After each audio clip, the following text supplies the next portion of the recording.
Give me 1 second here, sorry.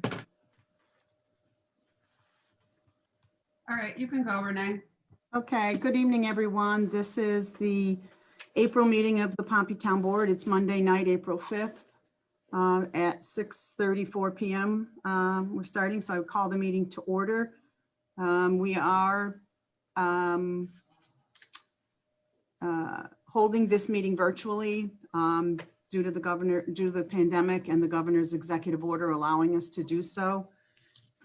So long as we live stream it so that the public can listen or view the proceedings, and that we also then record and post the recording as well as a transcription, written transcription of the meeting minutes on our website. So we are using our Zoom account tonight to live stream to both Zoom and Facebook, and recording it. And it will be available along with the meeting minutes on our website. So with that said, I want to just introduce who's on the screen tonight, and then we'll do the Pledge of Allegiance. So myself, Renee Rotundo, Town Supervisor. If you could just wave, Judy McElhennon, Town Councilor, Sheila Larkin, Town Councilor, Carl Dennis, Town Councilor, and Christmas, Town Councilor. And I see Tom Purcell is sharing a screen with Nikki Reed, he's our town highway superintendent, Nikki Reed, town clerk, Tim Proteski, attorney for the town, Tom Chartrand, accountant bookkeeper. Megan Campbell is on with us tonight because she's our swim program coordinator, and we're going to be discussing the swim program. Bob Rodriguez, codes officer, John Shaheen, who is the chair of the Solar Overlay District Local Law Committee that the town formed in 2019. Chris Carrick, who is with the CNY Planning and Regional Development Board, is their energy guru, and Veronica Hoteling, who's not with us on video, but she's our webmaster. So if we could all stand to say the Pledge of Allegiance. Let me try and put the screen on the flag. Okay.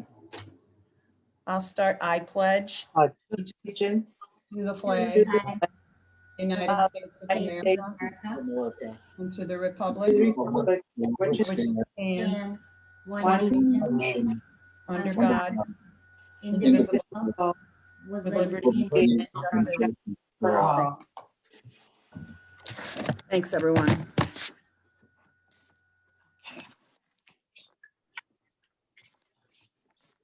So tonight, I would like a moment of silence for two reasons. One is for the passing of Charlie Liggett.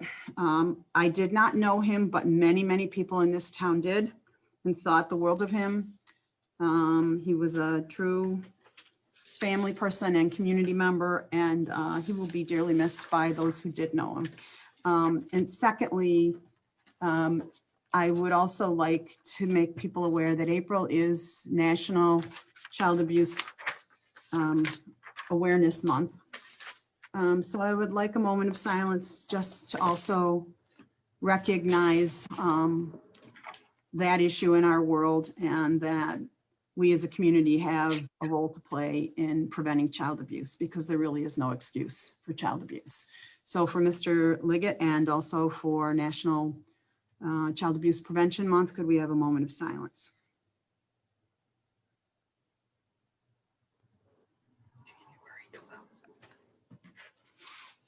Okay, thanks, everyone.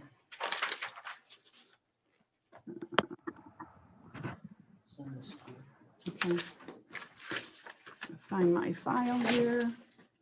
So the first item on the agenda, and yes, this is a long agenda tonight, so there's lots going on, is the solar energy systems local law. And there are several bullets, if you've got the agenda, that are attached to tonight's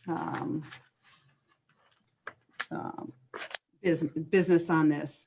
The first would be if we could ask the attorney for the town to just sort of bring us up to date on where we are with this, what the process has been to date. And there were revisions made based on the public hearing that was held on March 1st.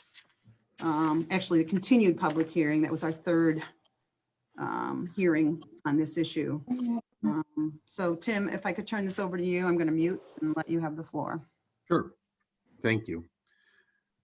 So we began this process late last year, where a local law was drafted by the committee that John Shaheen headed up, as the supervisor mentioned.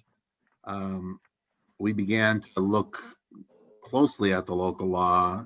I think the first public hearing, or the beginning of the public hearings, were held in January of this year.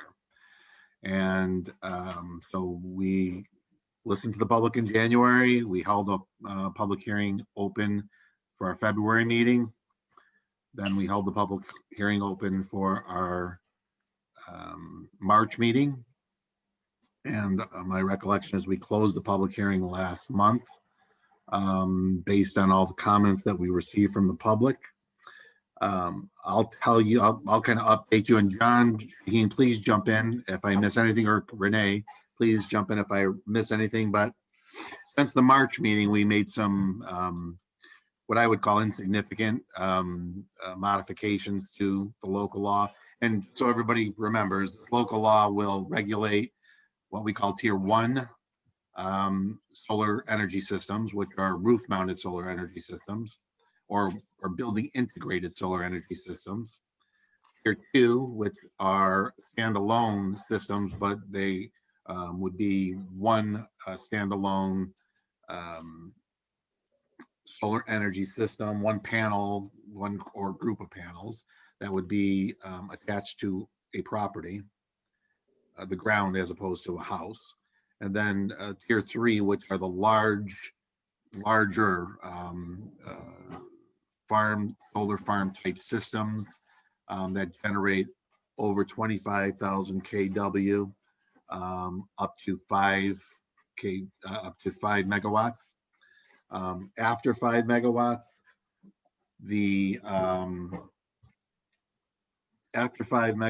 the state regulates those types of systems through a application process. So what we're really talking about is 25K to 5 megawatt projects. The local law provides for, will not really handle the Tier 1 or Tier 2 because they're self-explanatory. There's not a lot of concern that have been raised about Tier 1 or Tier 2. Tier 3 systems, the main concern really was a visual concern and how that will impact the visual landscape of the town of Pompey. What's built into the local law is screening, setback provisions, which are meant to mitigate those concerns. So I'm going to kind of quickly go through the changes that I recall from March. We eliminated the definition of community solar energy system because the local law really doesn't talk about them. So I think that was just, I think that was mistakenly put in there originally. We eliminated the option for non-certified NYSERDA installers. If you recall, there was some talk about allowing people who were not certified by NYSERDA to install these type systems. It was in the original local law, but we removed that language. Tier 1 capacity issues were, we said you could collect up to 125% of the solar collected by those systems. We've eliminated that to just allow for whatever capacity up to 25 kilowatt for residential and 50 kilowatt for farms. We said that you need a building permit rather than the unified solar permit for any project over 25 kilowatt or more. So the unified solar permit are really meant for residential systems. Ground mounted solar systems shall, we changed it so that it made it clear that you can't have a ground mounted tier 2 solar system on a property without a structure. So in other words, we wanted to eliminate anybody using a vacant lot with its primary structure being a ground-mounted solar antenna, not antenna, array. We wanted to make it clear that you cannot put a system of 25 kW or more in a residential or hamlet district without a use variance. What was originally thought through was, or what was originally put in was for area variances. And in my view, from a legal standpoint, it really should be a use variance, which the standard for that is much more restrictive than an area variance.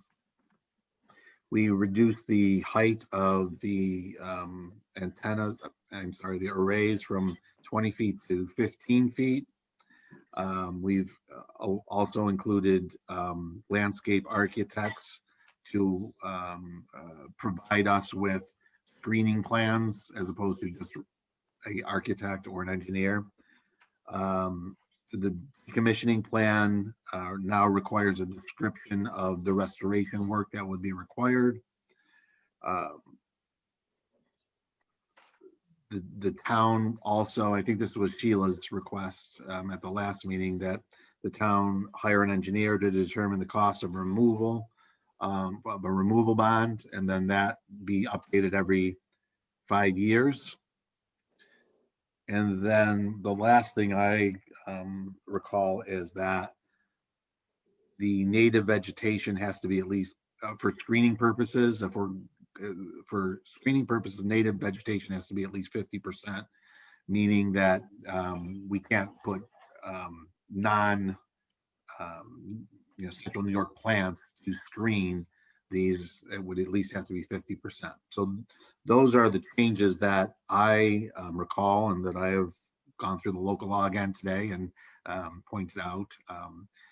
John, do you have any others that you can remember?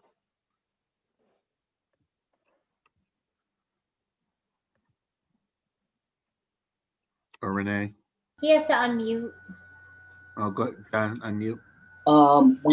Yeah, Tim, sorry about that. We, in addition to what you outlined, we did add language on tier 3 on the setbacks that the planning board could make a determination that the minimum setbacks as outlined in the law were not adequate to protect the character of a particular neighborhood or area, and based on that, could at their discretion call for an increase in setbacks.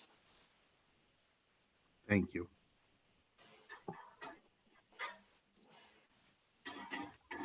I think you've got everything. I was looking at the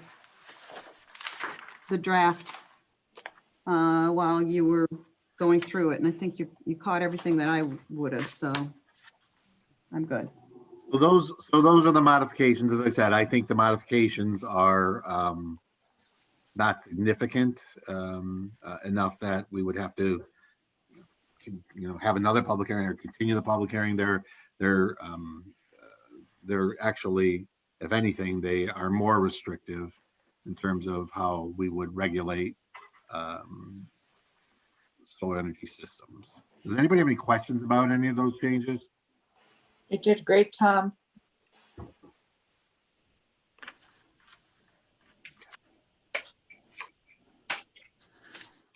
So I turn it back to you, Madam Supervisor. Okay. Where's my list? So next thing, I do actually, this came up in a conversation I had as a question, and I thought, I don't know where to fit it in though, Tim, but since this is your part, maybe I'll ask it now. Yep. The overlay. Yes. Okay, and because I was confused about it myself. So the law before us right now would regulate all solar energy conversion systems in the town, tier 1, tier 2, tier 3. Correct. So But the overlay itself is a separate local law. Correct. We would allow, So what's contemplated in the law that you're considering tonight is that before a project would be approved under this local law, the town board would have to change the zoning to offer this overlay district, which is the new local law I sent to everybody a couple of weeks ago, which would be a zone change. So while these systems are allowed they're allowed in RA, in which ones are they allowed in? They're allowed in farm. Right, Yeah, let me look again. industrial, In commercial. And commercial. So while they're allowed in them, they wouldn't be allowed in them unless an overlay district or an overlay zoning was applied to those zones or to that specific property So, in those zoning districts. so that we need a law, and if we pass this law on solar energy, then we would have a second law with a second public hearing that would relate to The creation of the overlay district. creation of the overlay. It's similar district. to what you're doing with the telecommunication, what the town of Pompey did with the telecommunication law, where you have an overlay district for that. And there's another overlay district. I can't recall what it is in my head, but it's not unusual to do it that way. You don't have to do it that way, but that seems to be the practice in the town of Pompey. Okay. And so, again, I don't know where to fit this in, but the overlay itself is in the town board's discretion. Is that? Correct. Yes, it would be a zone change. So, and because Tim, I talked to Tim about this a little bit, because I needed to be clear on it. So because it's a zone change, the town board has absolute authority over the zoning laws in the town, correct? Yes, the So- town board determines what properties in the town are zoned for specific uses. Right now, the town has several zoning districts that it allows. The only one that has the authority to change those zones, or to create new zones like this would do. When a person buys his property or her property in the town of Pompey, they buy it with the zoning that exists on that property. They don't have a right to change that zoning. Nobody has a right to change their zoning. They can apply to the town board for a zone change if they'd like to, but generally under case law and under state statute, you would have to change your local law to change the zoning. And so it would be like going to one of your state senators and saying, I want you to pass this law. And if they want to pass a law, they think it's a good idea, they will. If they don't want to, and they don't think it's a good idea, they won't. And there is no legal requirement for them to pass any local law or any state law, just like there's no requirement for you to pass any town law. Does that make sense? Yes. It makes sense to me. I don't know if it clarifies it for the public because I can't speak for them, but I was confused about it and I wanted to, if I was confused, I thought there might be others that are confused, so that it made sense to just have a discussion about it, but just to make sure that. No one is entitled, no property owner in the town of Pompey is entitled to a zone change.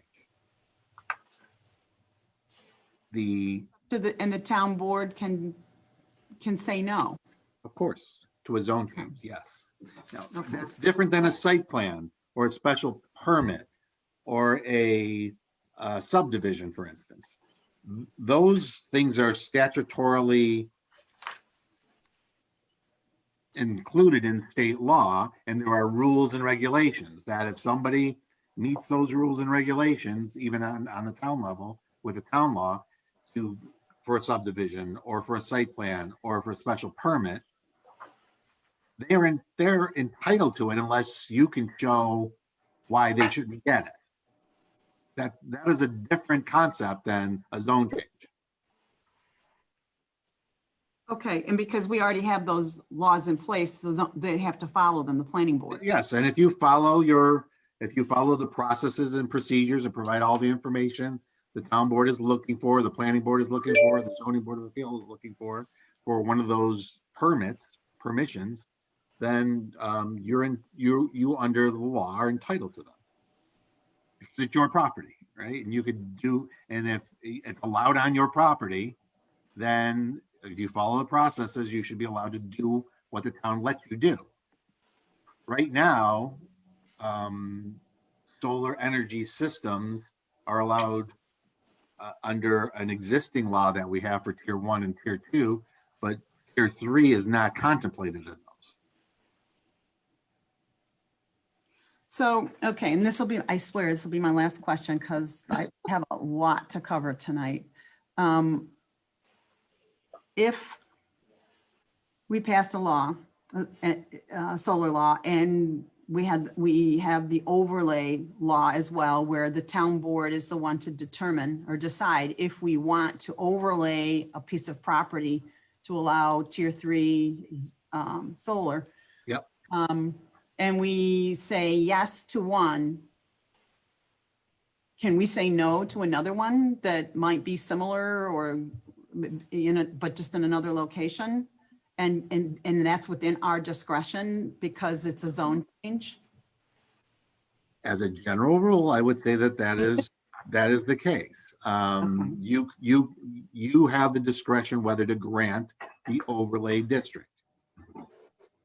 Can somebody challenge denial? Sure, anybody, happens all the time. I think the case law is pretty clear on the fact that unless the reason you're saying no to the zone change or the overlay district is ill will, bad motives, things like that, then I think the town board would be able to determine where they want to put the overlay districts, where they want to put that zoning. Okay. I'm sorry, board members. Does that generate any questions for the rest of you? It's It just, makes sense. Makes sense. okay. Okay. Thanks, Tim. You're Appreciate welcome. the answers. So, board members, we did get the county planning board response to, and we didn't have it for the March meeting. So did everybody get it and get a chance to read it Yes. in relation to the solar? I'm not going to read the whole thing because it basically, all the whereas clauses recite what our law is intending to do. Right. Read, pardon me? No, I said you're right, Renee. Oh, okay.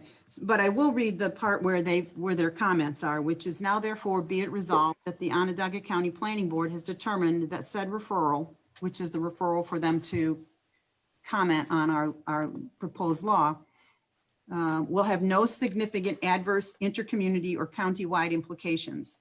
The board offered, and that's the County Planning Board, the board has offered the following comments in regard to the above referral.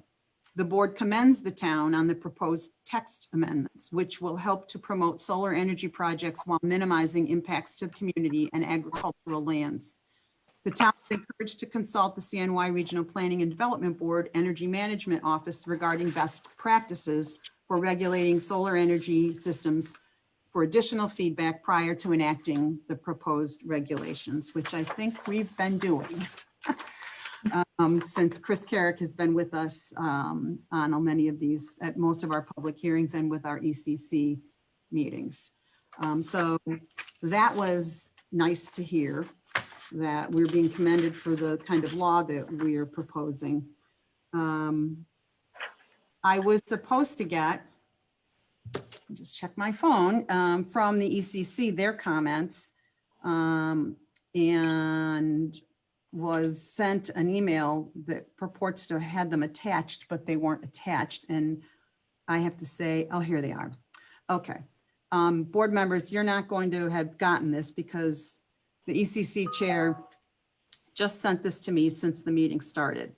But I can read this into the record so that we can all hear it.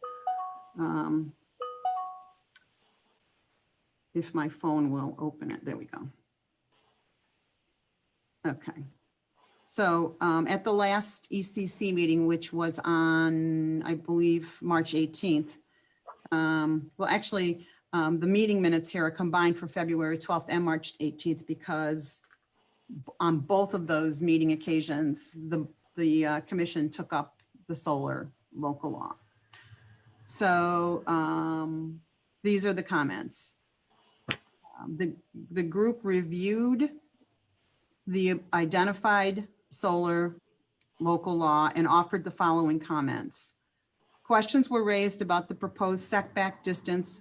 Members thought the distance required further consideration. The group advised that strong language be incorporated regarding the decommissioning of the systems.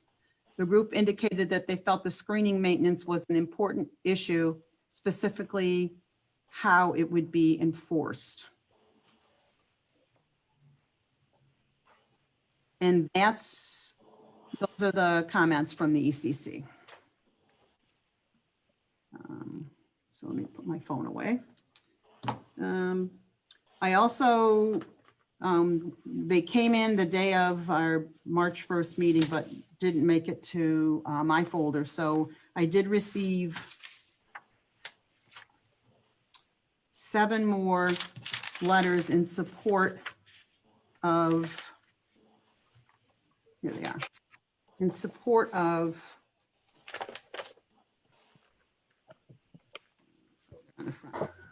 the of solar. And just to remind the board, if you recall, there was like a template letter that I read one of, and then I just listed the names of people that had signed the template. Right. It's the same letter. So I'm not going to reread it, but it's signed by 7 more people. And I will include this in the record because it was timely submitted. It just didn't make it into my file unless there's some objection to that. Does anybody object to me including these? No. No? Carl? No. Okay. Ann? No. Actually, I can't read the name on one of them, so that's been a problem for me. Stanley Omazinski, who lives on Bush Road, 3249. Gisela Omazinski, who also lives on Bush Road, 3249. Dan Diamond, who lives on Henneberry Road. Melissa Diamond, who lives on Henneberry Road. Jeffrey Clapp, who lives at 3348 Sweet Road. And Tom Zarnecki, who lives at 3209 Henneberry Road. So Nikki, I'll get these to you so you can include them with the minutes tonight. And then I got an email from Mary Baum on March 18th. And actually all the board members got this, correct? Everybody see Yes. it? Right. Okay. Yes. Questioning, with questions about the solar overlay district, local law. She wanted to know when it was going to be voted on and is it on the April agenda? Secondly, she's concerned that not all residents in the town of Pompey are aware of this law and the potential for large-scale solar projects to be placed in the town. Personally, I found out about this through word of mouth. Given the fact that each public hearing has had less on 20 people on it, that should be a major indication to the board that not every resident is aware. You may also take into consideration that not all residents are on social media, that is Facebook, or check the town website on a regular basis. Therefore, they would not be cognizant of new legislation or public hearings. Can you assure me that the town has done its due diligence to notify taxpayers of these recent changes? Is it possible to delay any voting on the overlay district until all town residents, and I emphasize all here because I think it's important, residents can be notified or are notified. Perhaps the town board could send out a letter to all residents mentioning the overlay law. Then maybe you could hold another set of public hearings to make sure all voices are heard. Thank you for your attention to this matter, and it's signed by Mary Baum. Then today, literally at 6:06 p.m., I got another email from Mary Baum, who lives at 3405 Sweet Road. Dear board members, and I think everybody on the board got this too, but I'm not sure you all saw it. And I have to say I'm lucky that I saw it. I would not have been checking my email at that hour, but attached, please find a petition that has been signed by 27 Town of Pompey residents opposing the passing of the solar overlay district law, allowing tier 3 solar projects. Please note that 85% of the signatures are from residents who were completely unaware of this proposed law. Once again, I believe that the town needs to be more diligent in notifying the residents in the town of Pompey. Is there proof of legal service and legal notice posted in a local newspaper? I'll say yes, there is, as required by law. Only posting on your town website and Facebook page does not constitute proper notice to the residents of the community. The signees of this petition just became aware of the proposed law within the past week via word of mouth. Therefore, we request that you take this petition into consideration and postpone the voting until all residents in the town of Pompey are made properly aware of this potential law. And then I have a petition opposing the solar energy systems overlay district law in the town of Pompey. The petition summary is say no to legalizing tier 3 solar farms on private property in the town of Pompey. Things to consider, and there's 5 bullet points here. Ruins the beautiful views in Pompey. Decreases property value and neighboring properties. Uses valuable habitat for wildlife. Consumes usable farmland and does not support the local agricultural industry, and has minimal savings on your electric bill. $5 a month. Action petition 4, we the undersigned are concerned citizens who urge our leaders to act now to ban the use of tier 3 solar projects in the town of Pompey, New York. So Tim? Yes. Issue of proper notice. I do say I have the legal notice that was put in the newspaper.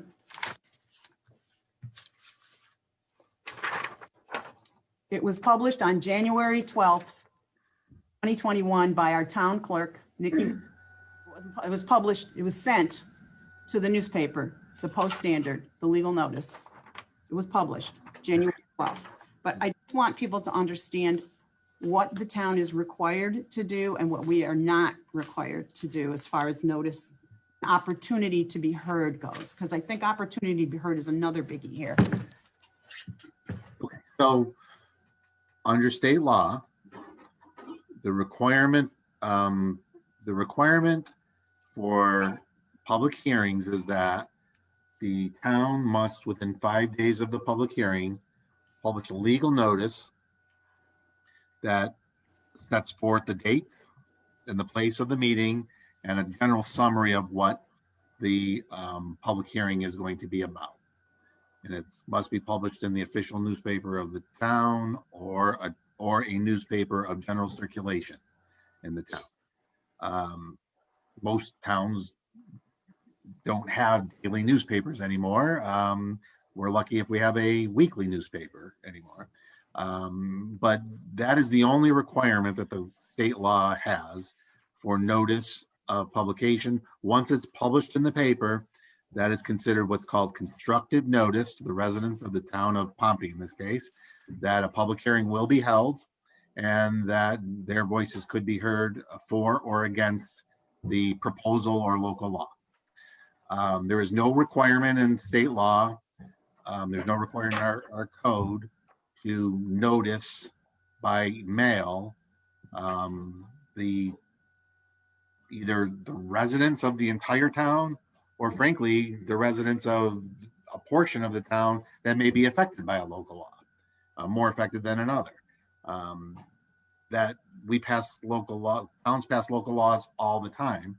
And if they had to notify every single resident of the town of that local law, it would become very cumbersome, it would become very expensive, and it would delay the process significantly. So that's why the state legislature, again, recognizes that if people are interested enough in what's happening on a town level, that they can go to the official town newspaper to read articles about a project, or read the legal notices about a project or a local law.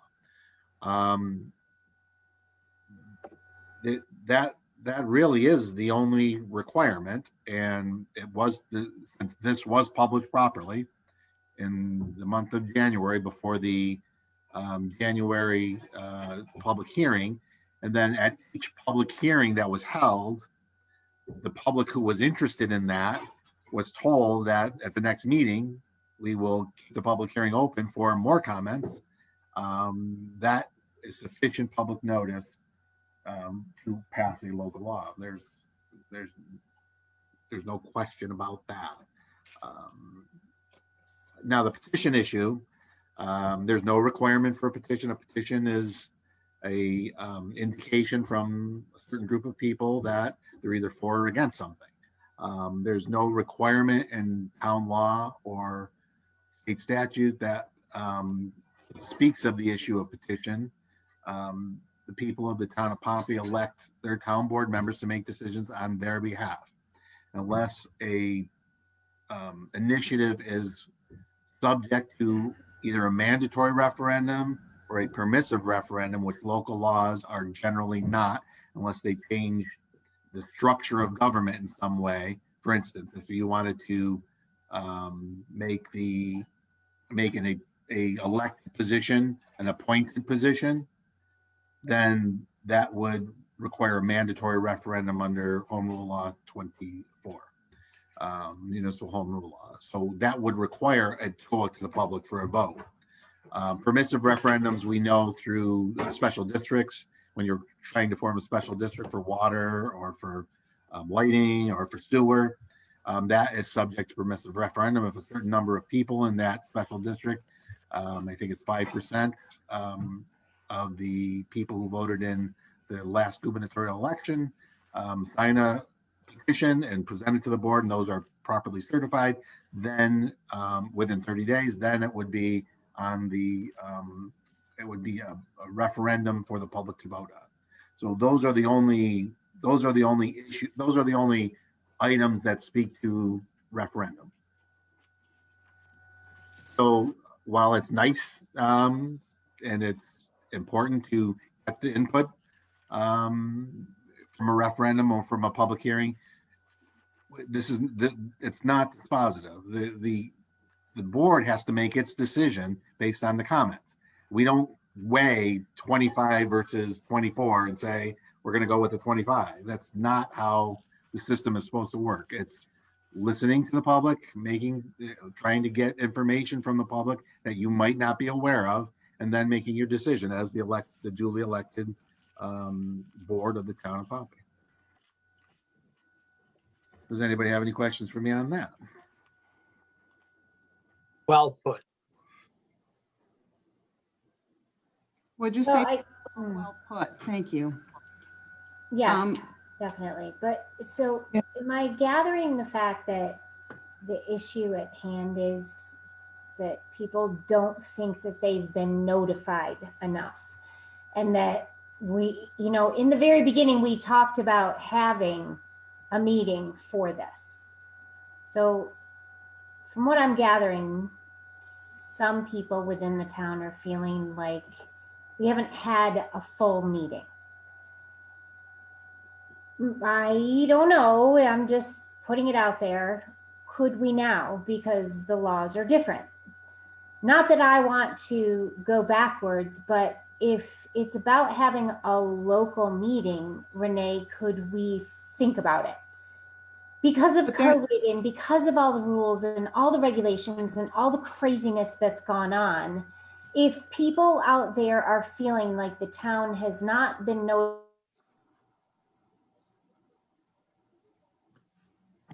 Uh-oh. let's have a meeting in Wait a minute, the we firehouse. lost you for a minute. If people out there felt like the town is what? It is not putting it out there the proper way, then let's try to have a meeting at the firehouse. Okay, Sheila, and I appreciate that perspective, and I get it.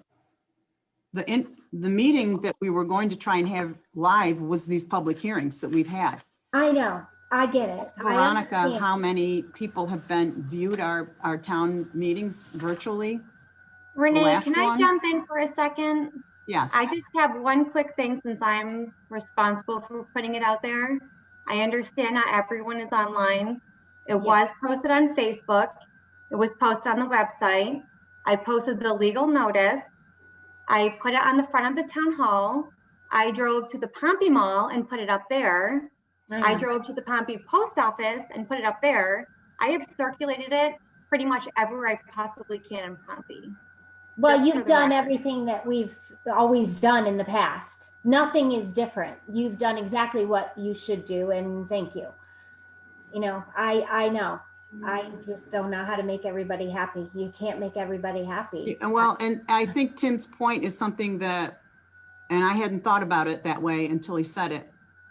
We were elected to make decisions for this town. Yeah, We have done, despite what some people might think, more than any prior administration has done to notify people of, and to allow people to be heard.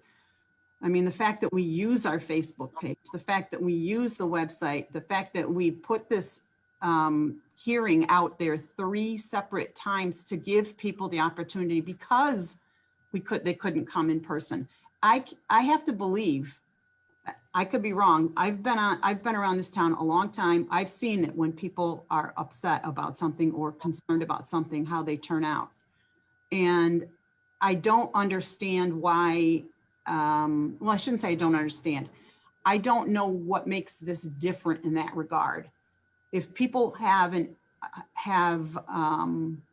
a position and they're concerned about something, we hear about it. They show up, they notify us. And I'm not sure how much more, and this is just me looking at the efforts we have made. And I think you're hearing a little bit of frustration from me, and I'll own that we've made a lot of effort to involve the public, to allow the public to be heard, to notify the public. And it's not, quite honestly, the duty of the town, as Tim said, to notify, to personally mail.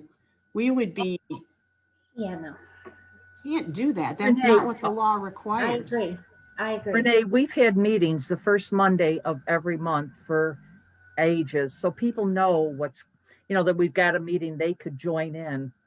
Well, we've been doing this since prior to the new administration. I mean, we've been working on this, but if you read the law, if you read it, any property owner has a right, and I'm a first person to say, I don't want somebody telling me what I can and can't do on my property. It's not, you can do what you want. We're just actually making it a little better for the neighbor. It's not this horrible law overlay. It's, My concern too with, and I agree with Tim about the petition, because there is no issue here about any kind of referendum. But my concern with the petition as well is if it's relying on the 5 bullet points that were at the top of that petition to base signing it on, and have not been part of the process that we've been through, I don't know if anybody in that group read the local law. I mean, for goodness sakes, we have done so much to take and protect this town and its citizens and its view sheds. and the property owner. Yes, and property owners and balance it. We're here to balance. I mean, if we ban solar, which is a consideration, so tier 3, then what does that say to those people who own land and could have a viable use for it? What does it do to their ability to use their land? And my fear, quite honestly, through this process, and I haven't voiced it, is that what it's going to do is to continue to chop off if they don't have options for use of their agricultural land, especially. They'll continue to sell off 2-acre lots, farmland into 2-acre lots, and take them permanently out of agricultural circulation. And is that what we want? I mean, versus a farmer or a landowner who owns farmland who can keep it in agriculture by being allowed to use some of his land for something else that won't take it permanently out of agriculture. So I think there's so much to balance here. And it's unfortunate that this, you know, we're not going to make everybody happy. And I think we can all agree on that. There are going to be people one way or the other that will not agree with what we do. And I think we have to consider all property owners' concerns in deciding this. So I think, Tim, and I want you, I guess my offer to the board right now is let's go through the secret determination, and then let's think about this for a minute, because all of us aren't being, nobody got notice of this last minute effort to ban this. Nobody has talked about banning, nobody. There's been other words used, there's been other concerns, but to say that the citizens want to ban tier 3, that has not, at least in my memory, correct me if I'm wrong, been brought up until 6:06 p.m. tonight. So I'm just thinking, do we go through the secret process, and then do we decide what we want to do, how we want to move forward as a board, as a group of elected officials? And I don't know what else we should be doing at this point, except to do our due diligence, what we were elected to do. So what are your thoughts, board members? I know Sheila's weighed in. I don't know if you still feel like. I'm ready to go. What, Judy?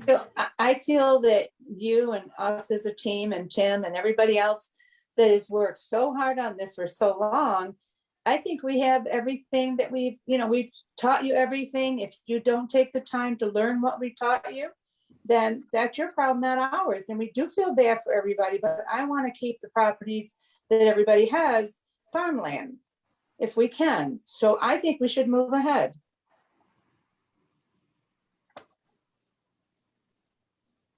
Carl, Ann? To go ahead with the seeker. We've been listening, and do the seeker, and then we can discuss the next step. Go ahead with the speaker. Okay. Okay, so we've been discussing the local law for several months. Everybody knows what's in the local law. Everybody's discussed the local law. What it will do is regulate the implementation or the location of solar energy systems in the town. Like we discussed earlier, tier 1 and tier 2 are not going to be controversial in any way. People will be allowed to put those on their houses or in their property. It's more the tier 3, which will have really the biggest impact would be visual impact. And we have to kind of go through the part 2 of this State Environmental Quality Review form. I have filled out part 1, and it just mentions and talks about the local law. It attaches the local law to it. So the first thing we need to do is to declare ourselves the lead agency under seeker. So if somebody wants to make that motion, it would be the Town of Pompey Town Board. Make a motion, Town of Pompey Town Board be the lead agency. Second. I think, I don't know who seconded. Was it Ann? Give it to Ann, yes. Okay, Ann seconded. Any discussion? All those in favor? Aye. Opposed? Motion carried. Okay. And then Nikki, for the record, this would be considered an unlisted action. So reflect that in the minutes of the meeting. This is not a type 1 action and it's not a type 2 action. That leaves it as an unlisted action.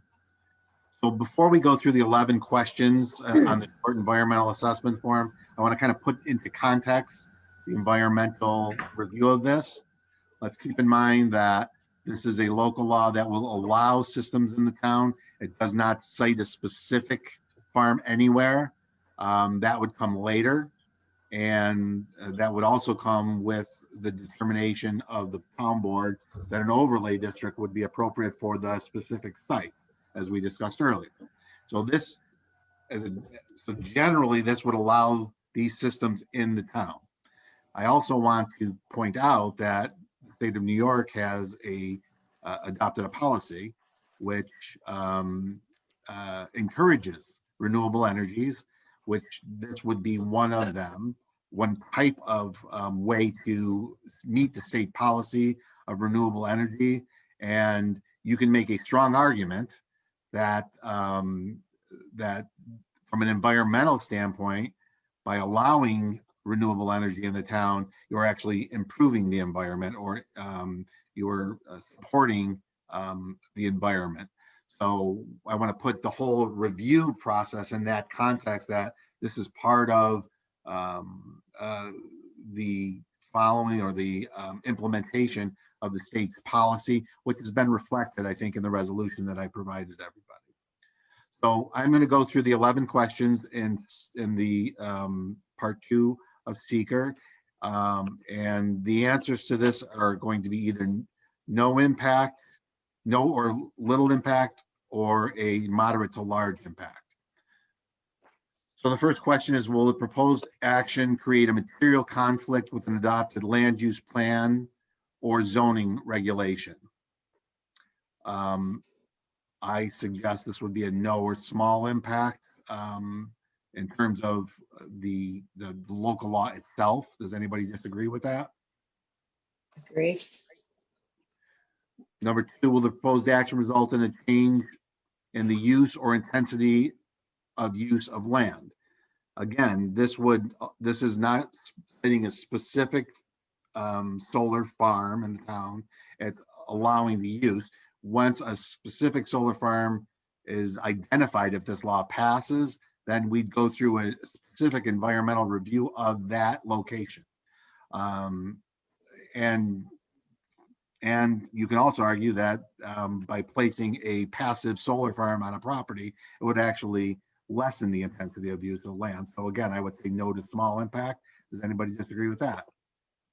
Agree with you.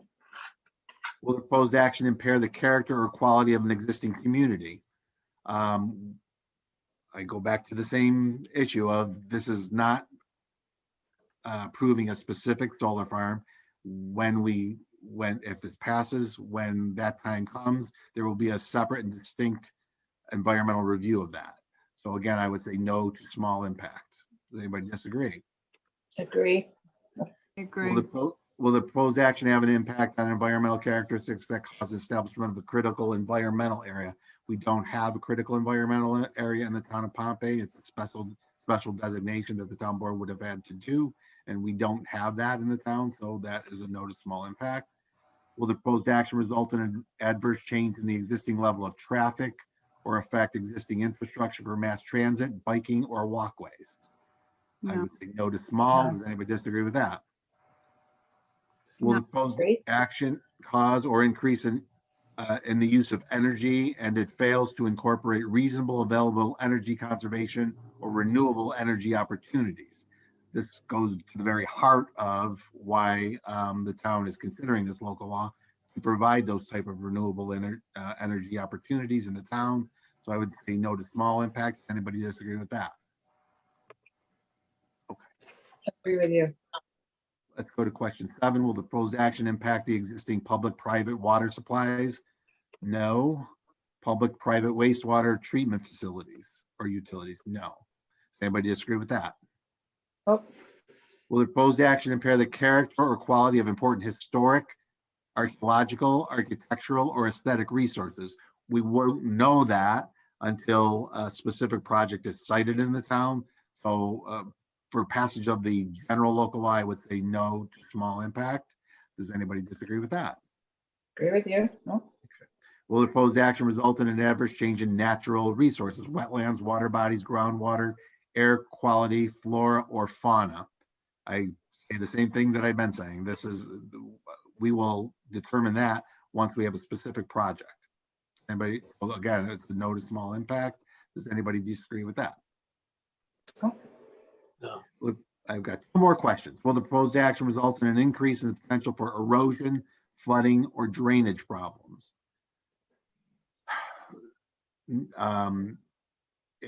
It's not, the local law itself would not do that. A specific project may, I mean, they may consider that during the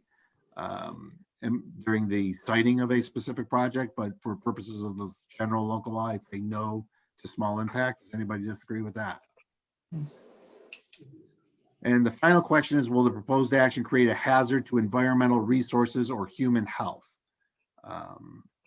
No to small impact unless somebody disagrees with that. So we have fulfilled our responsibility to go through the 11 questions of the short environmental assessment form. Does anybody have any questions about those 11 questions that they want to bring up at this point? No.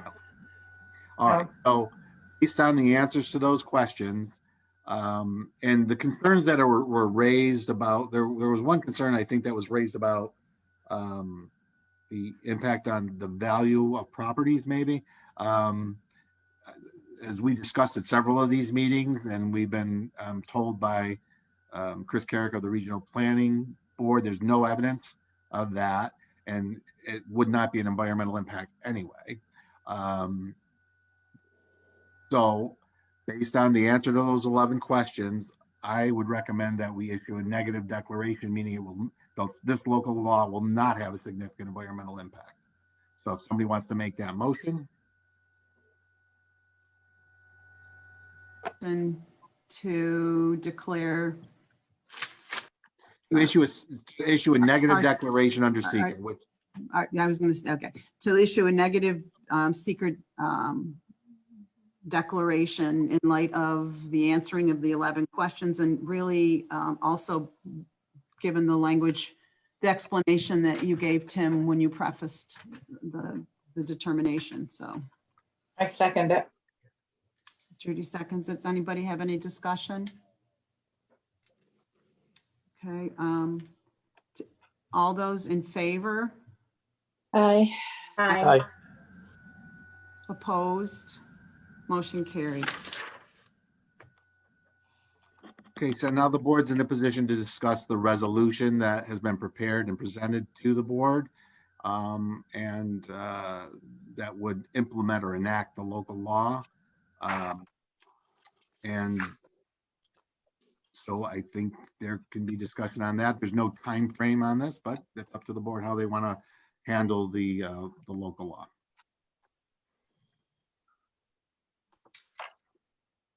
So board members, I guess my question to you is, are we ready to vote on this or not? In light of all of what has been involved with this process, starting with the creation of the committee back in 2019.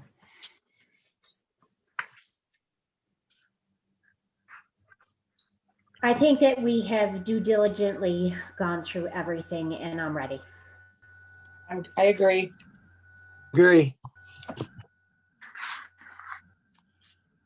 Anne? I said yes. Oh, I didn't hear you. I'm sorry. And that would be my opinion as well, that we should move forward. So I would entertain a motion at this time if anybody is inclined to make one.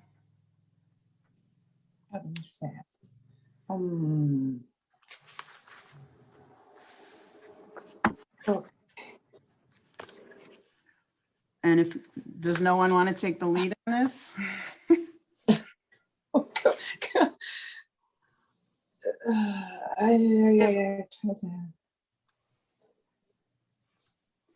Is this going to be, if it were enacted, the first local law of 2021, Nikki?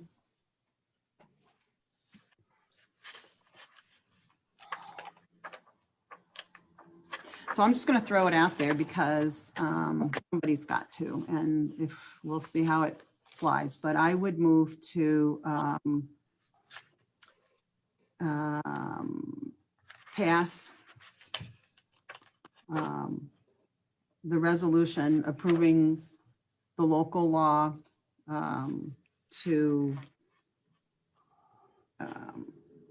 for our solar energy conversion systems. That would include tier 1, tier 2, and tier 3, as has been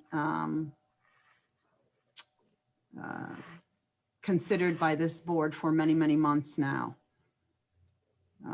It would repeal, I would move also, I don't know if I need to do this at the same time, Tim, but it would repeal the current law on the books.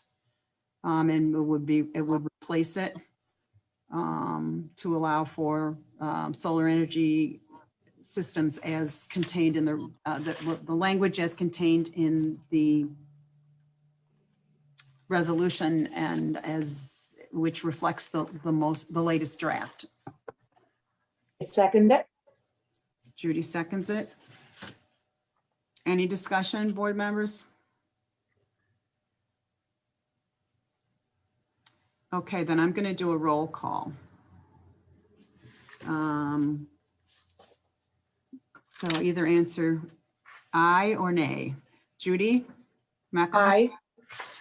Counselor Sheila Larkin? Aye. Counselor Carl Dennis? Aye. Counselor Ann Christmas?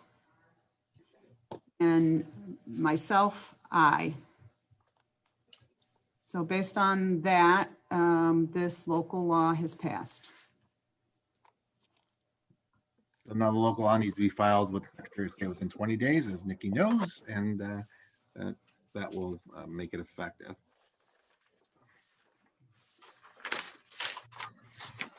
So as I said, this will not make everyone happy, but this board, I commend the board and I commend everyone who worked so hard on this for so many months to get it to a point where, at least in my opinion, this is very, very protective of all of the things that we as Pompey residents care so much about, which is our beautiful town. And at the same time, it balances the interests of those the property owners who have a right within the law to do things with their property. And for those who care about making sure that we stay current with the state policies on renewable energy, because otherwise we're going to get left behind. So I just thank everybody. And Tim, I think I'm going to defer to you as to our next steps because it relates to the overlay. So as we discussed earlier, the local law you just passed requires that before any specific project gets cited, that the town board would pass a similar local law to change the zoning to allow the overlay district. So we need to set a date for a public hearing where we'll be happy to hear the public on that component of it. But we didn't want to introduce the overlay district local law without knowing whether the underlying local law was going to be passed. So that's why we kind of waited on it, and the former administration, that there was no draft of that overlay district in the past. So I have sent everybody that draft. If somebody wants to set a date for a public hearing at the next meeting, we can have this discussion again. Yes. I'll make a motion. We have a public hearing on May 3rd. It's I second 6:30. And Judy seconded it. Is everybody any discussion on that, the public hearing date? All those in favor? Aye. Aye. Aye. Opposed? motion for a May 3rd public hearing on the overlay local law is scheduled. And just the one substantive thing in the overlay district local law, if you haven't noticed it, was that we did put a provision in there that talks about saturation and allowing more than one tier 3 solar energy system to be within 1 mile of another. So this restricts that unless the town board specifically makes findings that it would not impact the community character of that area. So I think that that's really the most. That's good. And I would encourage everyone to read it so that people understand what the protections are that are within that as well. I think other people should be encouraged to read other local, not just ours, and take a peek at the other towns that have them, and then maybe there'll be a broader understanding. So that's just helpful And information. Sheila, I could not agree with you more. And I think that's one of the responsibilities that we as board members have had, is to know and understand what our law is like compared to others. And I think that's exactly the kind of thing Tim is talking about when he says we were elected to represent the town in its best interests. And I think we've been really diligent in this regard to look elsewhere. And John and Chris have been very instrumental in that, helping us know what else is out there. So I totally agree. So are we ready for the bookkeeper's report? That should be really controversial. Well, bookkeeper's ready to give it. I bet you are. So the first area is the monthly statement. So it was a pretty good month on a couple of items. Our court fines are picking up again this month. Charter Communications, our franchise fees are a few $100s ahead of where they would be for our first quarter. And we had a couple of a subdivision deposit and an engineering deposit. So those are good items. Under the highway, you'll see the big number coming in, 56,979. That was actually last year's highway work. So that was accrued in last year, but we have to show it when it comes in on this report. So we had already anticipated that revenue when we closed the books. And we received the last little bit of the insurance recovery for the damage to the pickup truck, and you'll see that on the transfer sheet as well. On the expenditure side, fairly quiet, nothing really out of the ordinary going on there, pretty much the normal stuff. Unless there was any questions on any of those line items or anything? Tom, the CHIPS money, is that with the 20% taken out, or did they give us the full? That is the 20% taken out. It's my understanding that they're going to give up to another 15%, and you can apply for it with your next submittal. So because we only did the 20%, we did the 80% of the work, submitted the 80%, we don't have the other 20% to give them from last year's numbers. So we have an extra 15% that we can add to our expected work for this summer and submit it later on. But we won't know the exact numbers until the budget is finished, and we're a few days past that now. So hopefully they'll finish it up, and in a few weeks we'll have some real numbers. We also have a new representative for our CHIPS area too, Tom. I don't know if you got the email, but we do have a new representative to CHIPS. Dan Petrell, our previous rep, is moving on. So that'll be interesting. We'll see how that goes.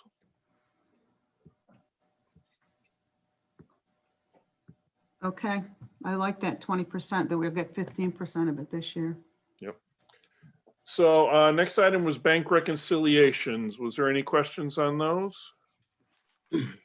No. Make a motion, we accept the bank reconciliations for the tax collector, town clerk, and supervisor. Second it. Ian made a motion, Carl seconded it. Any discussion? All those in favor? Aye. Opposed? Motion carried. Okay, the vouchers, I had a few questions earlier in the day. Was there any additional questions on the vouchers? That one, Tom. But for you to look, I think there was a duplicate of feral gas. You had Yes. one, so we put a note on that one. Yep, I got back to the office after I dropped the vouchers off, and I got a note from Kayla that she had submitted one, so I wasn't gonna run back up and pull mine out. But I will definitely remove the double. We pulled it out for you. Right, Okay. top. I'll make a motion, we pay the bills. Second. Carl, Ann made a motion, Carl seconded. Any discussion? All those in favor? Aye. Aye. Motion carried. Okay, on our year-to-date spending, our general fund is at about 26% once I remove the SOTS expenditures. And our highway spending is at about 14%. Our general fund revenue is at 83%. And our highway is at 88% of of budgeted revenue. So we're about a quarter way into the year. Our spending is right around a quarter for the general fund. Tom's a little bit lower. And the reason for that is some of the big bills come due first of the year, things like our retirement and those type of things. And so that was all I had on those. Then I would make a motion to, for your budget transfer to transfer money from insurance recovery to contractual in the, is that in the town, the general fund? Oh, no, That's highway fund. the highway Highway. fund. I'll second it. Sheila seconded it. Any discussion? All those in favor? Aye. Opposed? Motion carried. That was all I had on my list. Yep, it is. Okay, Nikki. Good job, Tom. Thanks. All right, moving on to me, sorry. If everyone has had the chance to review the March 1st regular meeting minutes and then the March 15th special meeting minutes, I'm looking for board approval on those. Make a motion, we accept March 1st and March 15th minutes. Second. I think Sheila seconded it. Carl made the motion. Any discussion? Good job, Nikki. Great job. Thank All those in you. favor? Aye. Aye. Opposed? Motion carried. The next item on my list is the Pompey Earth Day event, which is going to be Saturday, April 24th from 9 a.m. to 12 p.m. at the Pompey Town Hall. It's sponsored by the Pompey Environmental Conservation Commission, the Town of Pompey, and the New York State Department of Environmental Conservation. So we will be offering free paper shredding, in which there is a limit of 10 file boxes or 10 garbage bags per vehicle. You must wear your mask and you must stay in your vehicle. So when you get up to the town hall, stay in your vehicle. The volunteers will come up to your vehicle and remove the free paper, the paper shredding, I'm sorry. The second thing we're doing is free drop off of unwanted prescription medicines. We'll have a pharmacist on site. They do ask no controlled substances, no sleep aid medications, and no needles. There will also be a free scrap metal drop off, but again, no AC units, no refrigerators, no microwaves, no electronics. We are really stressing it's not a clean out your garage day. It's free metal and it's roadside cleanup. We really have to urge it because if we do get a bunch of those items, it's going to cost the town to remove those items. We're also asking for town residents and our neighbors and family to participate in some roadside / litter cleanup. If you bring up your trash bags to the town hall, we have tags that Okra has given us. We can put those tags on the bags and then we can bring them up to be disposed for free. And lastly, we will be giving away 5 free seedlings per household. The residents have the choice between white spruce or white pine seedlings. We do have a rain date for that, which is May 1st, because we're also not sure the nursery delivery may be delayed due to frost, kind of like a frost date. possible change in date. Other than that, I think, unless you can think of anything else for that, Renee, that's for the Pompey Earth Day. Same thing, we have a flyer that we're circulating. I put it on Facebook. It's on our, Veronica put it on our website. I've also posted at the Pompey Mall and the Pompey Post Office, and it's circulating through other neighborhood Facebook pages. It's local pages.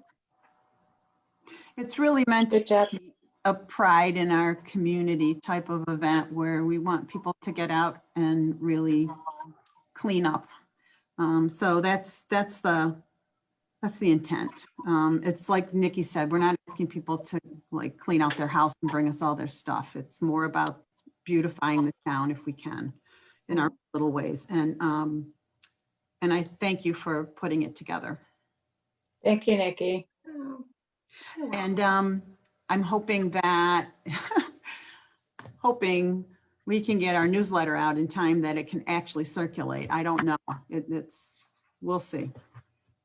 But, and then Nikki, I didn't get to look at the next item, so we might have to put that off a month. Okay. That's up to you. Yeah, I didn't get a chance to. A few other things going on but Okay. just one page I need to revise and I'll do that. Get it Yeah, back. it's a small paragraph, so. Yeah. So Tom Purcell, I hear your internet's not working reliably at home. Correct. The weather takes care of it every once in a while, knocks it out for a while. Yes, I hear, that's why I'm here, because I can't depend on mine at home either. You got on the preserve drainage project, Renee met with Steve Snell, our town engineer, and I had two contractors down there and we walked it and discussed the scope of work. And Steve Snell is coming up with the scope of work to provide to the contractors. And right now I'm waiting for Onondaga Soil and Water to return their call to me for the cost of the reseeding. And I think Steve is trying to work with the board to, we got to do a land survey and existing grades so we can put that in a proposal to the contractors. So that's work in progress. And the other thing I've Do you been know working, when he wants that? when he wants it, Does he want us to approve doing that now, or I saw his email. apparently he's probably going to propose a cost. There's going to be a cost involved if he's going to come out and shoot grades. So I haven't seen no cost yet. So Okay. we can't- And Sheila was on that. We took the tour and she was very helpful. She came up with a Sorry couple. about that, Sheila. I didn't mention your name on the tour. there. Yeah. But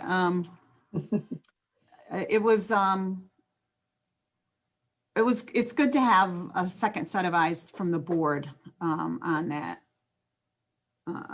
with something like that. So I appreciate you came out with us, Sheila. Thank you. So are we just in sort of a holding pattern until we got, where are we? What's next steps? The next step is get my price from Soil and Water so that I can give that to Steve Snell, and then we got to Okay. see what Steve Snell wants to do about shooting the grade. One time on a different project, Steve came out and him and I shot the grade. So I don't know, but maybe that's something we can do. I'll talk to Steve tomorrow. And I think we need to determine how we're going to use the highway crew. I think there was some question as to how many and for what. So, because if we can do that, it'll offset some of the cost. We'll see. Correct. Okay. And I'm open to pretty much what we discussed at the meeting, that whatever we need to move forward with this job from the highway department, I'll provide it. So Okay. Sounds trucking and good. removing the material and bringing material in, whatever it takes. Okay. And the other project I'm working on is with the salt barn roof. Joel's Syracuse Incorporated has an Onondaga County contract for shingle roof repair or / replacement. I met with Nicholas Mazzelli from there last week, and I'm waiting for a price on that from that Great. company. And Great. the insurance companies also reached back out to me and wanted to know our progress on that. So I told I should know in a day or two when I get that from the estimate.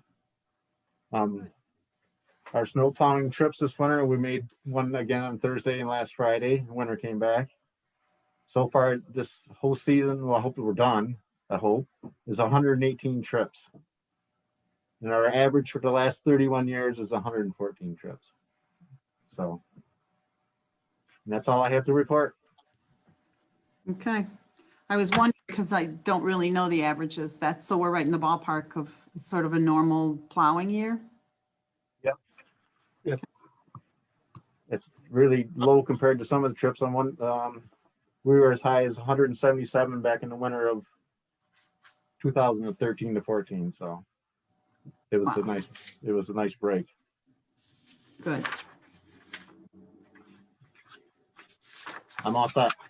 Okay, thank you. So let's move on to our attorney for the town report. You've got a few things on here. You want me to talk again? Well, you've been quite verbal on this virtual meeting, I have to say. I think I talked enough for 3 meetings. I think you did. Compared to your usual. Yeah. All right, so the things are the brush district. And The what, resolution to do the e-filing? oh yeah, the e-filing, that's a simple resolution. What it will allow is for people to file grievances for their assessments by internet or by email. Oh, right. And it is a measure, COVID-related measure to keep people from coming into town hall if they don't need to, and to make it more convenient for our residents. So if you just want to, somebody could make a motion to pass the resolution as presented by the attorney for the town. Did everybody get a chance to look at it? Yes. Okay. I did talk, by the way, to Larry Fitz and to Nikki. Larry thinks it's a good idea. His one concern is just like how we'll get those e-filings. And I said, I'm sure they're going to come directly to you, Larry. So he's always watching out for his people. So does anybody want to make a motion? I would make a motion that we pass the resolution that would adopt a E-filing? process to e-file grievance assessment. No, e-file grievances on tax assessments in the town of Pompey. Second, that. Second it. But Carl Renee, seconded. Renee, on the one we got though, I think it's got the wrong date. It says October of 2020. Yes, it did. Oh, okay. I should get that. That's what mine said. That's what mine says It was a mistake. Mistake. Tim, it's the first one. how could you? Okay. So, we'll change the date to today's Yes. date, April 5th. But other than that, thank you, Ann. Sharp eyes. Any discussion? All those in favor? Aye. Aye. Opposed? Motion carried. We will start allowing e-filing for our, E-filing for grievance for taxes. and then And I asked Tim after last meeting to please give us a little education on the options we have for establishing a brush pickup special district for the people in Pompey Pines. So we can understand what we have to consider. So there's 2 ways to set up a special district under the town law, Article 12 and Article 12A. Article 12 would be for the residents of the district to prepare what's called the map plan and report, which would outline the costs, the district itself, and a process by which to approve the special district. And if they were able to get the 50% or more of the value of the homes in the designated district to sign a petition, then the town board would make a decision whether all the people in the district are benefited from it. And if they did, then they could pass a resolution that would create the district and therefore, based on the map plan and report, and part of the plan, we'll talk about the funding for it and the cost of it, then that would exist. The other way to do it is by the town doing it on its own motion, passing a resolution, creating the special district for trash pickup within the designated area. We would have to do the map plan and report. It's usually done by an engineer. And if the town decides it wanted to go that way, if, as we discussed earlier on the issue of permissive referendum, if 5% or more of the people in that district sign a petition to put this up for a referendum in the district to create the special district, then it would go on, it would go up as a referendum, and you'd have a vote within that district of the people to determine whether or not they wanted to establish that district. When would the vote take place? Is When that- would the vote take place? It would be the Within next 30, the petition would have to be signed within 30 days of the resolution. And then after that, I think it's 60 days, the vote would take place. So the people in the affected area, the district that's been mapped out, it would be 5% of them that could petition to have a vote, have this go to a vote of everybody in that affected area? It's That's not- yes, that is my recollection. I think I am correct on that. I will verify it tomorrow, but if I'm wrong, I'll let you know. Yeah, no, I just want to, it's just the people that are affected. I mean, if everybody Yes, in it's the not, town yeah, is looking it's for, the people within the district. Yeah. Tom, do you know? I see you. Yes, it's only the people within the district that would vote on it because it's going to affect their tax bills, no one else's in the towns. okay. Is And there and a it would- homeowners association for Pompey Pines like there is for the Preserve?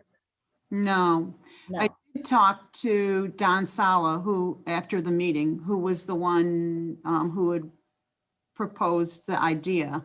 Yeah. And explained to him some of what, not nearly as well as Tim, but some of what the processes were. And I said, what do you think the support is for brush pickup that you will be charged for? That, I mean, there's always been, I will say, the highway department is not in a position to add brush pickup to their workload. We would contract out, like the homeowners association in the Preserve does. They contract with the provider. They charge their homeowners for the service, and that's who does it. So I would think if we were going to do something like this, we're not going to put it on to the highway garage to do it at all. Or if we did, they would be charging for it, but it would be a private service that we would contract with. Okay. And then we would charge, I don't know how we would figure that out, Tim or Tom, but there's probably a way you figure out what each homeowner, I think there's a couple ways you do it. I was reading in my town law book. You could do it on a unit basis is probably how you would do it for trash district. Or, Just each house. each house would be one unit and they would be divided. There's the other way to do it would be ad valorem, but I don't, because I don't think that would apply to a brush district. Tom, I'm sorry if I jumped in. Go ahead. No, I would feel the same way. It's going to be a unit charge. So if there's 100 units and it costs us $1,000, every unit pays $10. Okay. Okay. So I just want the board to sort of have an idea about this. I'm going to wait for Don to get back to me on the sort of the pulse of the neighborhood and see what what his thinking is, because there are two ways to go. And I don't, if he thinks that there's overwhelming support, then maybe we on our own motion do it. If otherwise, I almost would rather have the neighbors do it to make sure that it's something that they all want. Yeah. But just to throw I just put that out there. Carl, do you have anything you want to say? No, that's the way to go with it. The Okay. neighbor. Yeah. Usually it is the petition. Usually we would go with a petition of the neighborhood because then it would indicate support for the idea. Support, yeah. Okay. Okay. Then the next thing was the telecommunications. I've gotten 3 responses back to the letter I sent out. And I have begun calling those who have not responded, and I have not been successful. In reaching them. I've left messages with one and I have not heard back from him, but the others I'm having a hard time getting phone numbers for. So it'll be, it's going to be a process. And maybe we can start tasking the people on the ECC that want to work on this with helping with that tracking down numbers and contacts or whatever. And Bob Rodriguez, did you have anything to report out on the 2? I think you've had inquiries from 2 different cell tower owners, or operators. Yes. And I I don't thought Tim was, I had them reach out to Tim. Oh, all right. I didn't know that. That's why I asked. So you're working on that with Tim? Yeah. Okay. I talked to the owner who Bob sent over to me. Okay. And last but not least, marijuana legislation. I know that's new. Yeah. And I just did a webinar on from the Association of Towns today for an hour on this topic. So I might know more than you, Tim. I'm sure you do. But I'm concerned about the whole, there's those 2. Well, go ahead, you talk. Well, the broad strokes are that the issue becomes whether or not the town wants to either opt out of allowing dispensaries to exist in the town and for the sale of marijuana in the town. If you wanted to opt out, you have to opt out by the end of this year. If you don't want to take that step to opt out completely, then we can pass a local law which regulates dispensaries and where they would go in the town. Right now, if we don't pass a law, they go everywhere. I can't see anywhere where you couldn't have a dispensary in any zoning in the town, unless we pass a local law to regulate where, time, place, and manner, when it could be sold, where it could be sold, and how it could be sold in the town.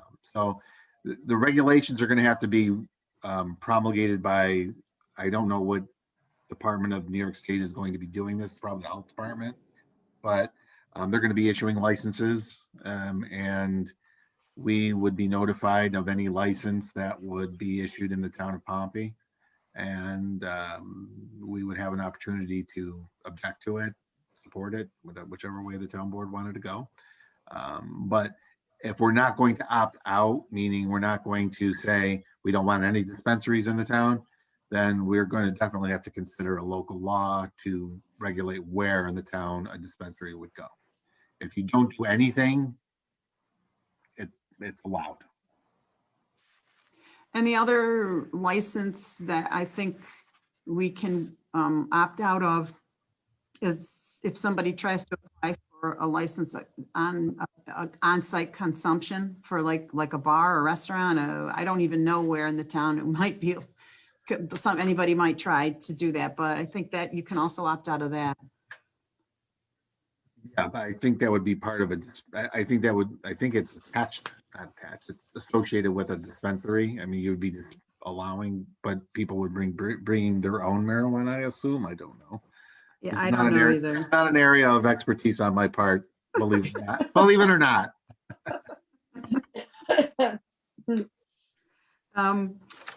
Does this require us to review our zoning to see what uses are allowed? I don't know if we have issues there. I think the discussion begins tonight, and over the course of the next several meetings, we're going to have to figure out which way the board wants to go. If you want me to, if anybody wants to contact me directly, or contact Renee, and I'll start collating and figuring out where everybody is. Does it have to be on commercial property?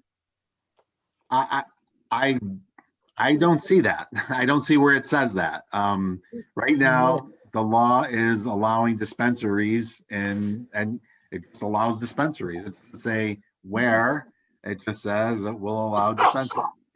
Now, they will be licensed by the state, So I don't know if the state's gonna come and ask us, where would you want these things? I assume so, maybe, but I think that it's really the responsibility of the town to determine where it's appropriate for them. Okay, You can pass a local law that says we're only gonna allow them in commercial areas, or, and so you would be able to do that. okay. And I think that we're allowed to, prior to them issuing a license, we're allowed to weigh in. The Correct. town gets noticed and you can weigh in. So it's before the fact if we have an issue about a particular license or applicant or whatever, but it's all brand new. So we do need, but because they put this deadline of the end of the year, if you want to opt out of any of this, then we sort of need to get this issue out there and see what the communities are thinking. And look at our laws right now that we have and see how they're either compatible or not compatible, and what kind of regulations would we want to put in place. So there's a lot to consider. And we'll just move forward with it. Do we want to have informational sessions or community like meetings, like to hear from the public, or not? So another interesting issue. Yeah. Oh, Then there's two questions. I think Greg has a question, but we can answer that during the public comment period. Okay.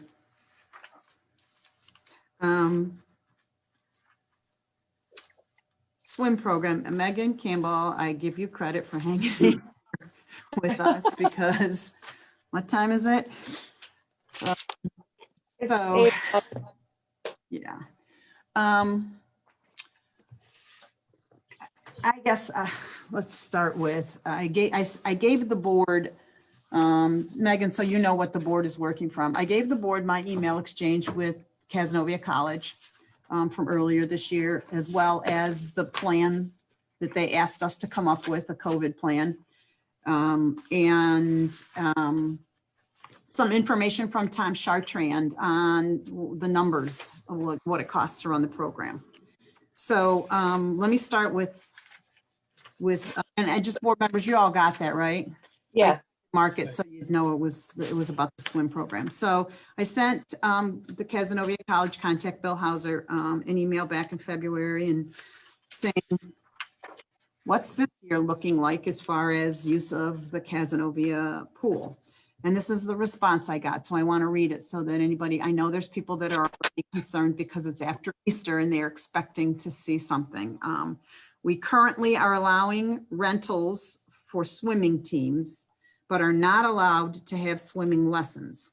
That being said, I am not sure how swimming lessons would currently be able to be conducted in terms of social distancing and mask protocol. Currently, 18 people are allowed in the pool at one time without masks on, but they must be 6 feet apart at all times. If you could provide me with COVID protocols that the program will be using, I will pass it by our administration and the health department to see if we can hold swimming lessons this summer. Obviously, a lot can change before then, but we would at least have a plan set in place given the current guidelines. So I want to emphasize, Cazenovia College has restrictions in place that we are being required at this moment, their current restrictions to abide by, which is no more than 18 people in the pool area. And you have to, if you're unmasked, you have to be 6 feet apart. So when Megan and I talked about this, we realized that essentially eliminates levels 1, 2, and 3 from the swim program this summer if they keep their current restrictions in place, because those children cannot swim independently. They need to have somebody holding them. So you would not be able to hold a child and stay and teach swimming lessons with masks on. And yet that's what would be required if you're going to be close to a child. And there's multiple children in a class. So it was difficult, but I give Megan all the credit in the world. She did a beautiful job coming up with a policy that, a COVID policy for us, that we submitted, and I'm trying to figure out where I put it.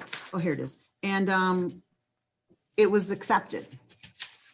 But let me explain what it is so that you can understand everybody, the decision we have to make here.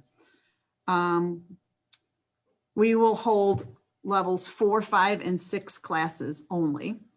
These students are independent swimmers, improving their skills. Students and staff would be able to remain socially distanced from each other, as well as students in the pool. Lifeguards will wear masks when they are not in the water, modeling an appropriate stroke. Students will be unmasked in the water, but will be required to wear their masks into and out of the building. No parents will be allowed inside of the building during lessons. Guards will send students directly to their parents at the end of each lesson. We would allow 4 students in each level, thus allowing 12 students per time slot. We would have 6 hired staff / lifeguards, 1 for each of the 4, 5, and 6 levels per time slot, 1 in the chair, 1 for the sanitation station in the bathroom, who would then become a floating guard where needed after students are through the showers and out to lessons, and 1 head guard overseeing the rest. That's 18 people in the pool area at one time. 12 students and 6 staff. Bathrooms, locker rooms would be sanitized between sessions. Sessions would run from 8 to 12, 8 a.m., 9 a.m., 10 a.m., 11 a.m., 12 a.m., or 12 p.m. Students must wait in their cars until their session is called into the building after the previous sessions students have left the building. And then we would like to run 2 3-week sessions, one starting June 28th, the last one ending August 6th. So that plan was approved. The question becomes, what do we do about it? Because we have a total of 120 kids in the program for the year. And yes, we would reduce the cost of instructors. We wouldn't need as many lifeguards. But then when Tom ran the numbers, it's still a lot of money. And we would only offer it probably, I would think, to town residents, given the low numbers. We wouldn't have any revenue coming in to offset the cost, or very little, let's put it that way, than what we had anticipated. So we have a decision to make. And I know, Sheila, you had talked about maybe pre-registration to see, tapping into what the interests are. And Megan, I was curious, like what our previous year's numbers have been. I think 2 years ago, when it was the last time it was run, it was like about 300. We capped the program at 280 kids. Pardon me? We capped the program at 280 kids. So we can offer this. Oh, sorry. No, that's okay. We can offer this to less than half of, if we had the same level of interest. And the problem is we can't offer levels 1, 2, and 3 as the rules currently stand from Casanova College. And those are the kids that are the beginners and are just learning how to swim. So the ones we would not be able at this moment to offer lessons to. So Sheila, go ahead. So I know that, we canceled last year, but based on the year prior, do we know how many of those students would be pushing into level 4, 5, and 6? Do we have any idea? I know that's a lot to ask, but. I don't know if Megan does off the top of her head, but I'm sure she could figure it out. Do you know, Megan? I don't know off the top of my head. I'd have to go back and look at the registrations from last year.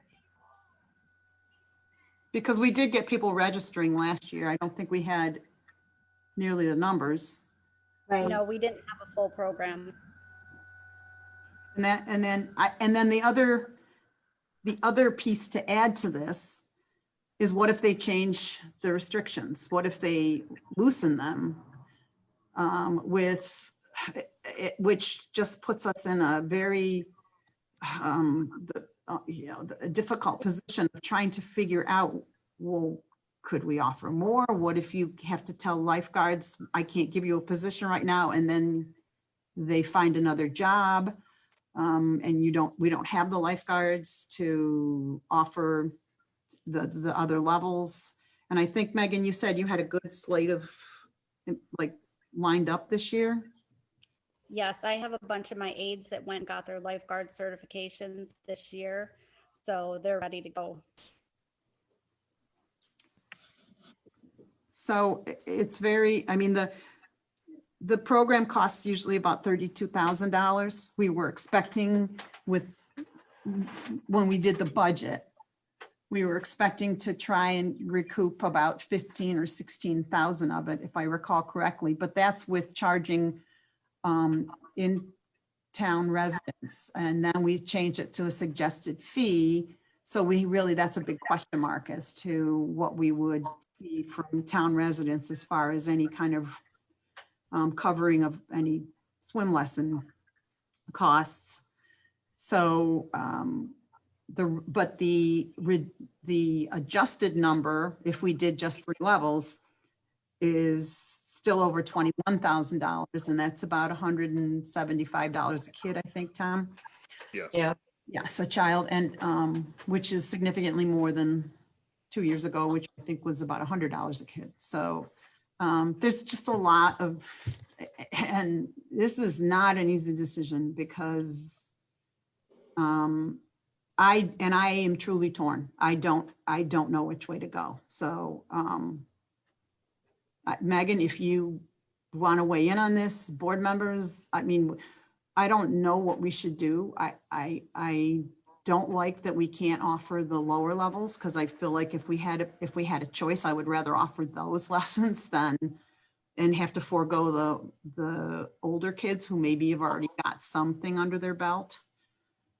So, and Tom Chartrand, you used to run this program, so you could have your say too. Well, historically, the largest number of students have been in the lowest levels.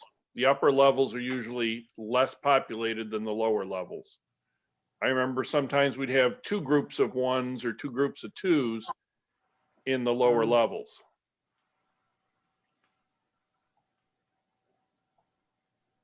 And the other problem is we had figured on a net of about $16,000 was going to be our net funds available, and we're probably around 20 to 21,000 with this reduced cost and no revenue coming in. Yeah. So we would have to find another $5,000 or so from someplace.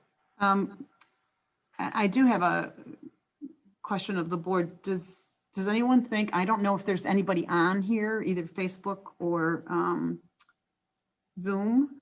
Do you want to hear from the public on this? We could sort of do a, if you're limited your comments to swim program, we could hear from people to get an idea of I know people have been concerned and have reached out to me, and Megan, I'm sure they've reached out to you. So if anybody's on the call, but do we want to hear from anybody? If we have to come up with another $5,000, would the community be willing to pay $41.66? Say that Because again. that's the 5,000. That's the 5,000. If it's 120 kids and we get the 120 kids and we need to come up with another $5,000, that's $41 for a swim program.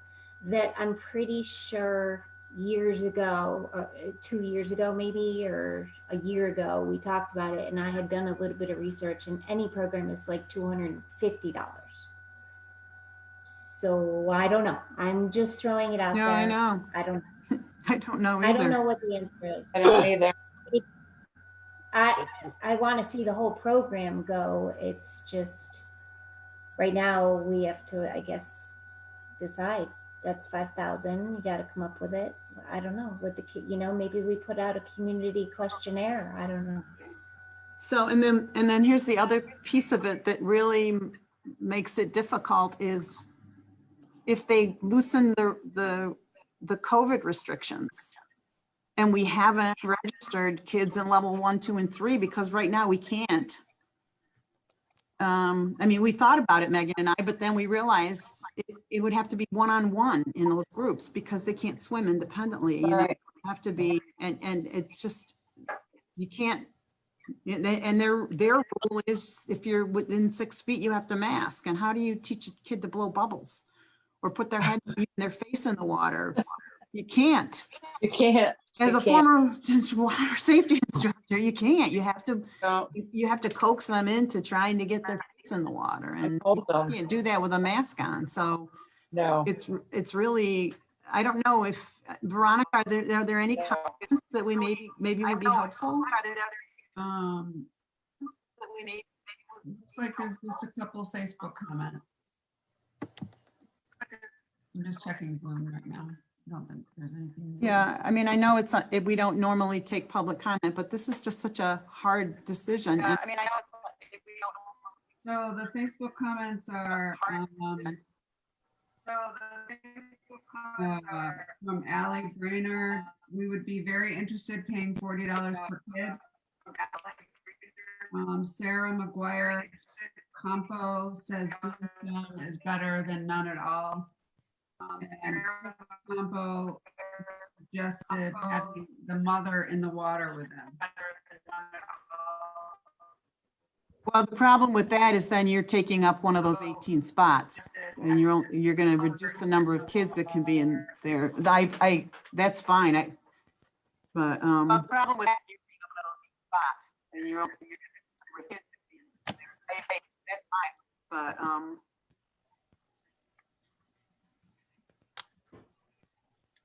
does anybody else? That's all I have. Okay.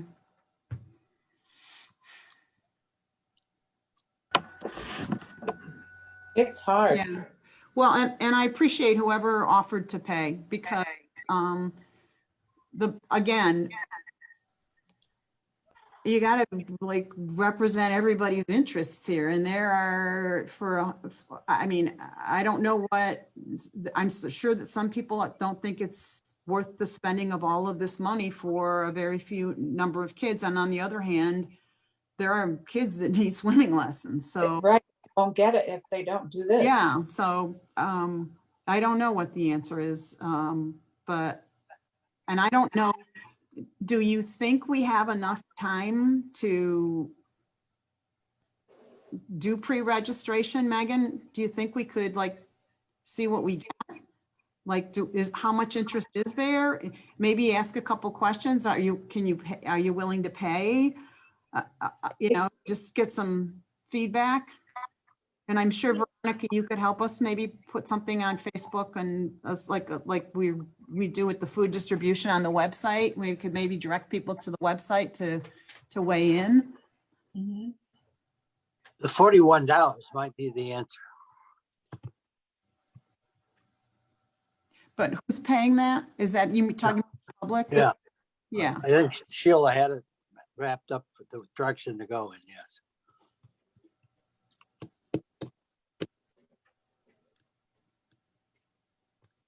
You're on mute. Oh, there you go.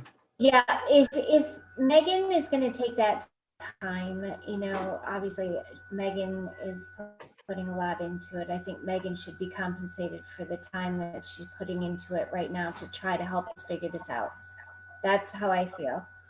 I think that we should put it out there, see if people might be willing to pay the $41. If my math is correct, Tom, help me out. 5,000 divided by 120 people. Yeah, you're about Okay, right. I use my little calculator. Yeah, $41.66, maybe 67 if you round up, which I think you're mathematically supposed to. See what the public says. I think people want the program, so if we can do it and people might be willing to They're willing to buck pay. up, then let's do it. The problem is those numbers only work if we can fill every one of those slots in the upper levels. Right. So that's why I asked that. Like, what are the numbers in the 4, 5, and 6? So I think we have to do a little bit of research. I'll help, Megan, whatever. You know, if you need help, go through paperwork. We probably have old paperwork, right? Did I give you all of it, Megan, or is there still some in the? I have the last 2 years that the program ran, plus I have all the registrations from last year before it got canceled.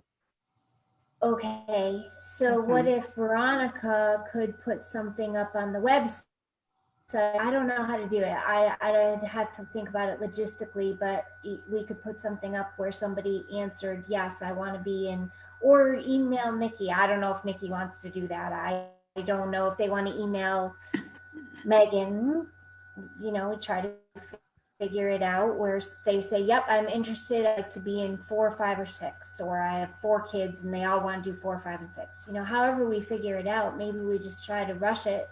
There's enough people in the town that I've talked to that want it, so Yeah. let's try to figure it out. The only, so that's fine for 4, 5, and 6. What happens if we could do 1, 2, and 3, but we don't find out?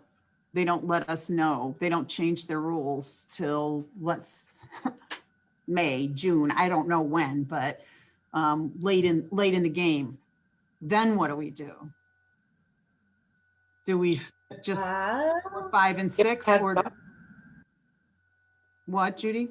We could be upfront and just tell them that we don't know until the end. If they are willing to wait until we find out, that's the chance they'll take. Renee, are you thinking that everybody should pre-register? Everybody pre-register anyway? The paperwork's there, just pre-register completely? I would just have people, maybe what we could do is have them, well, yeah, I just think we need to have some idea if the situation changes, and really, and correct me if I'm not prioritizing this the way you guys are, but I feel like the younger kids need it more. I do too.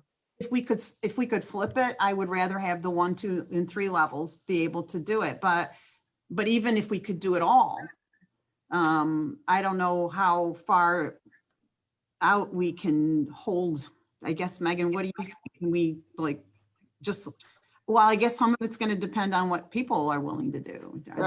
To wait, because right now that's what it is. It's a possibility, but there's everything changes all the time with this stuff, with COVID. So right now the pool is 18 people only. So I would say if it hasn't changed by June 1st, the program's supposed to start June 28th. If it hasn't changed by June 1st, then I have to have everybody get their registrations into me and time to put those kids in groups. the other thing is Cass College wants us to sign the contract to rent the pool. And that's not cheap either. So, which is fine. If we're going to do 4, 5, and 6, we're going to rent the pool. So I don't think we would back out of having the older, the independent swimmer kids lessons. It's just the possibility of being able to add the other ones if things change. All right. I think our history is also that when we get around the 280, that about 150 are Pompey kids and the rest are outside kids. And so we may not hit the 120 with the upper levels for Pompey kids. But it adds a whole new set of confusion if we're offering it to Fabius and Lafayette or the general public. Absolutely. And then we have our intermunicipal agreements and they're collecting money, and there's so many unknowns right now. That's the problem with trying to plan this year.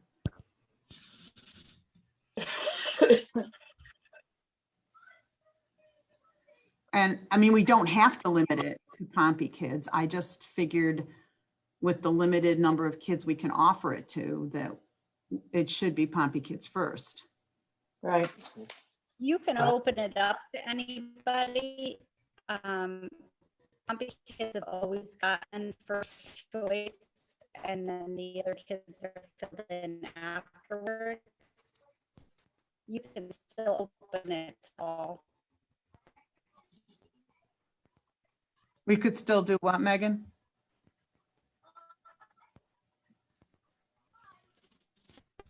I lost you there.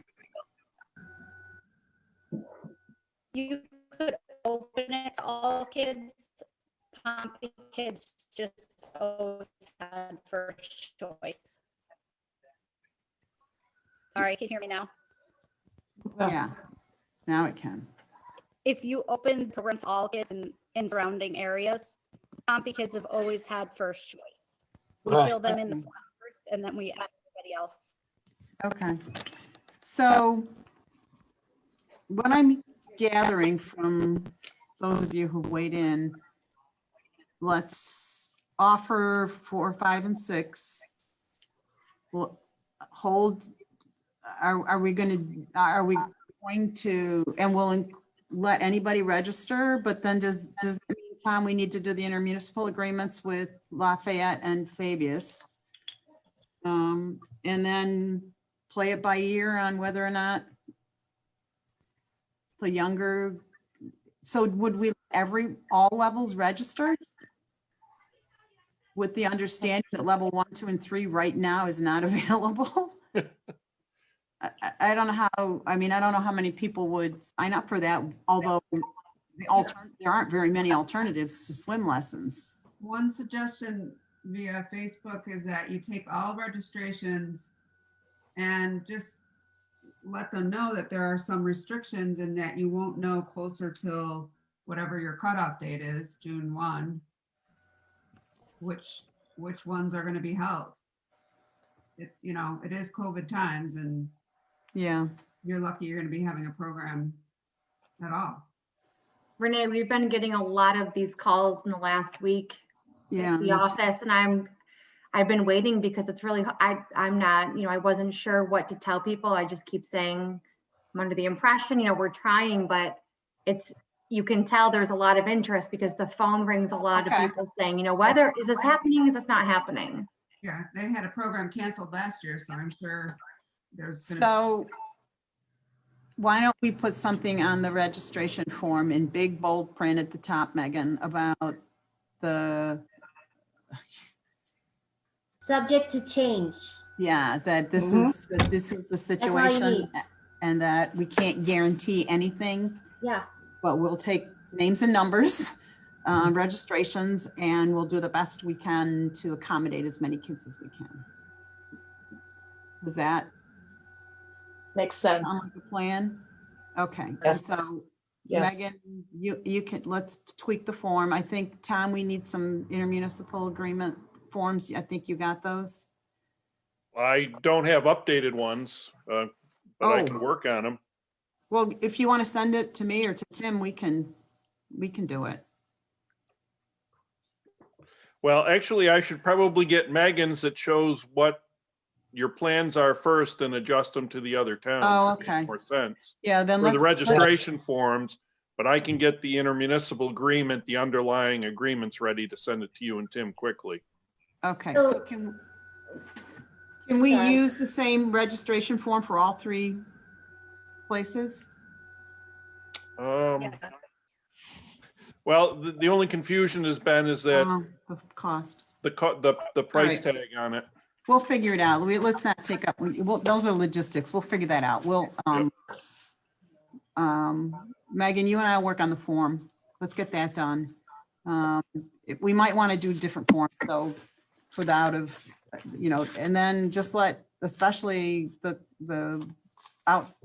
Lafayette and Fabius know that they might not get in. I have both meetings later in the month. I will contact the supervisors and let them know what our plans are. Thank you.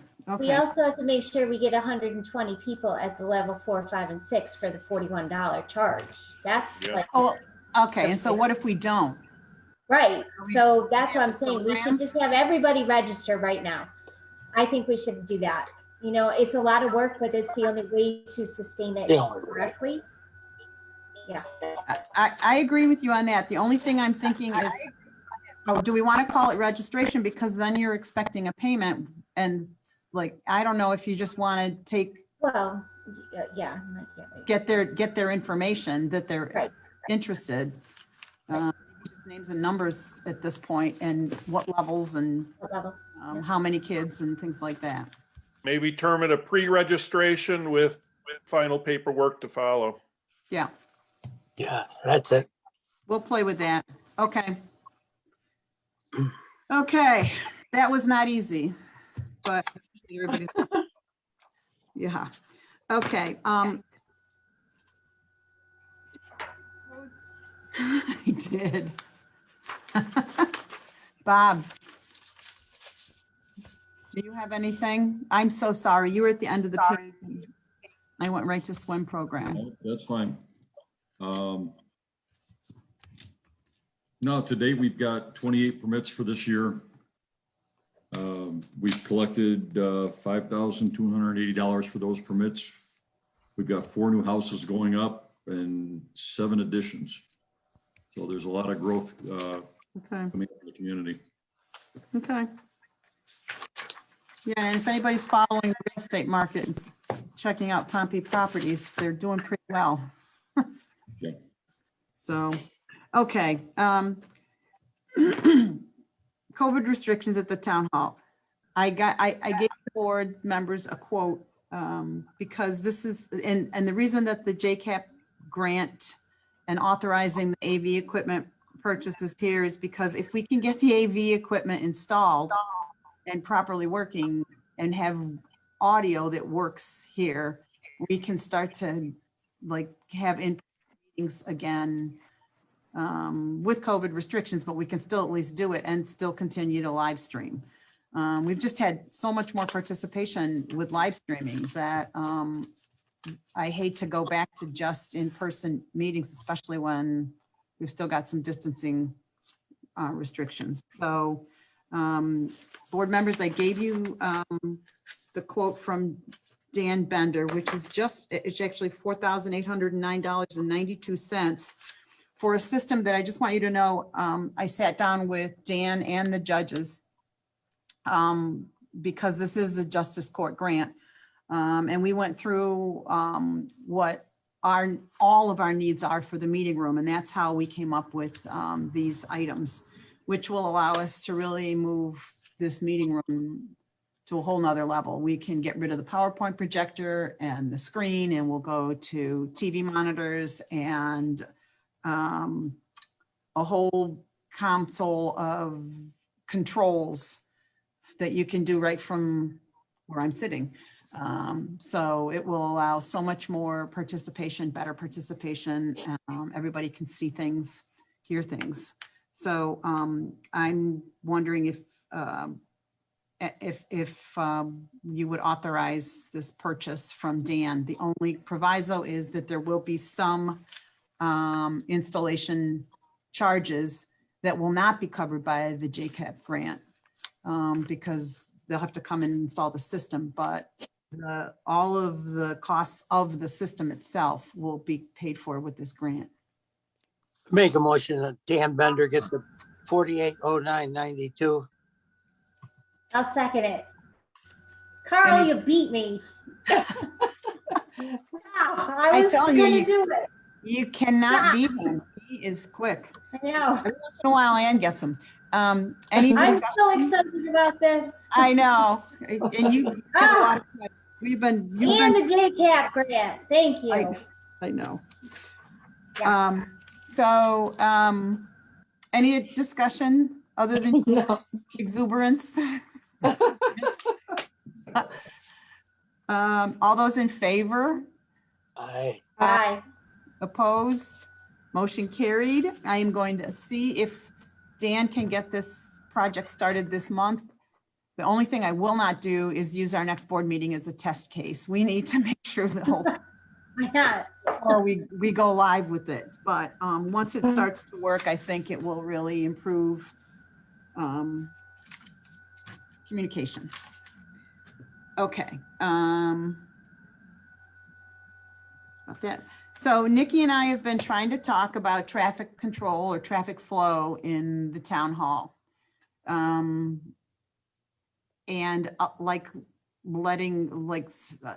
not being just by appointment only anymore, allowing people to come without having to schedule an appointment. And I'm wondering how the board feels about that. As long as people social distance, still sign in, still go through the screening. I think it's a good idea. Should we start to? Yes. I mean, with I people think are we starting should. to be vaccinated, I think a lot of the town officials are vaccinated. That's been my major concern, especially highway. It's not to get anybody sick with COVID, but we've done really well. That there's not been an outbreak at all. And I think we should be rewarded for that and allow the town hall to start to open up. If we see problems though, Nikki, if you see problems, if that guy next door to you, that assessor starts letting too many people in, you'll need to let us know and we might need to adjust. But I talked to him today and he's also wants to do this, but it needs to be, we need to do it. And I told him you have to sanitize, you still have to sanitize. So you Nikki, you're on mute. Oh, we still have to sanitize for sure. And even Yes. so, he had 2 people waiting for him today and I asked one person to wait outside until the next person came out. So we'll still be maintaining safe Yes. practicing, but it is very difficult. It's very challenging. I know. Having appointment only, it's Uh-huh. it's tough on everybody. It is hard. And especially when, As long as you're comfortable, Nikki, you know, you have to. yeah, be well, that's it. am. I'll be, I mean, I know it's 2 weeks, but Wednesday's my second shot and Debbie's also, her second shot is this week. So we still have our plexiglass and we still sanitize in between everybody. And I have X's on the floor of social distancing. We're ready. We're excited. Yeah. And Larry said he's getting his second shot. I want to say tomorrow, maybe. Yeah, all 3 of us are this week. Yeah, so I think it's time to Relax. the reins. So let's work on like getting that message out. Okay, Nikki? Great idea. Okay, Thank you all. just got to keep an eye on Larry. Well, especially because this is his grievance season. So if people start wanting to talk to him, they can get backed up. But we'll worry about that if it happens. So farm days, I reached out, I sent an email to all of the involved parties in farm days, from the promoter to the host site to the county, our county legislator, and who am I leaving out? Somebody. In any event, I think the determination has been that they would like to do a presentation to the town board. But I said, if we're going to do that, it would need to be in a venue where we could have people attend, because there are people that would like to hear the presentation and ask questions. So I spoke with the Pompey Fire Department. I've spoken, and they are willing to allow us to use their site. The only thing I don't know is if we can live stream from there, but we'll have to see. But they have the dates of April 14th, which is, I think, a week from Wednesday, and then April 21st, which is the following Wednesday, available. So I'm wondering if would that work if we did a special meeting at the Pompey Hill Fire Department on one of those 2 Wednesdays? Sure, that'd work. Just for the Okay. purpose of hearing about farm days. Yes. And do we have a preference? Maybe, my only concern with next week is that enough time to get the word around? I was going to ask Tim, I have my town clerk book that I live by that's always on my desk, but I don't have it with me in my kitchen. Mhm. Tim, how many days do I need to get that legal notice out for a special meeting? Okay, so if we're holding a special meeting, then you're not required to get a legal notice out. If Just a it's public within, notice? you just have to get a notice you have to publish it on the, put it on the bulletin board, bring it to wherever you put the bulletins up, and then just let the media know that we're having a meeting. So if it's if the meeting is going to be more than 72 hours from the time we're setting it, which would be today. So if it's next week, it's going to be more than 72 hours. that's what you're required to do. Okay, thanks. I thought it was 3 days. I just Yeah. wanted to be sure. So what do you think? The 24th? I mean, the 24th. That's, or 21st. the 21st? Yes, then there's time. Okay, is that good for everyone? Yes. Okay. So I will do the invites. I can't guarantee who will show, but, And the purpose of the meeting, again, Renee, is the just- purpose is to, present to the board the Okay. statistics and the information about farm days. Okay. Empire, well, it's not Empire, is it Empire? No, What Yes. time? Empire. okay, Empire Farm Days. so, Renee, yes, what time? who said my name? Oh, Sheila. Well, that's a Sheila. good question. That's important. So what time should we do this? 5:30, 6 o'clock? I was just gonna say, I was gonna say 6, but I don't, it doesn't matter. 6 is good. 6 PM? 6 is 6? fine. Okay, 6 Ian? PM. This is good. okay, let's do 6 then. Thanks, Sheila. Just a small detail, what time? So we will figure out the ability to live stream. And then it will have to follow COVID precautions though at the site. So we'll have to figure out a setup too.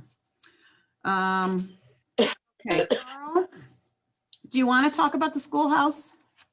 Yes. The schoolhouse, I have 3 quotes. And I guess I'd say them all right now. We range from the low one, of course, is 16,800 to the highest at 20,173. And you have said you want to hold off doing it rather than award the contract right away? Well, couple things. Yeah. I spoke with the Pompey Historical Society because I thought the rush had to do with celebrations that they have coming up. And they have postponed all their celebrations till sometime, at least in early summer or late summer, with the approval of, I think, the Edwardses, who were going to be honored at one of the celebrations. So in talking to Aunt Shelley, the president of Pompey Historical Society, and learning that, and knowing that there is private foundation money that we could apply for and hear back on within 30 days that would cover $10,000 of the cost and we've only budgeted for this year $5,000. So we're well short of being able to afford what we've budgeted for. My preference would be to try and see if we can get that money first, rather than move forward. That's number one. But secondly, if I read the procurement policy, literally, it says that if it's a public works project between 10,000, oh, Tom's nodding, so I know I'm getting it right, $10,000 and $35,000, that we have to do a written RFP and get 3 quotes.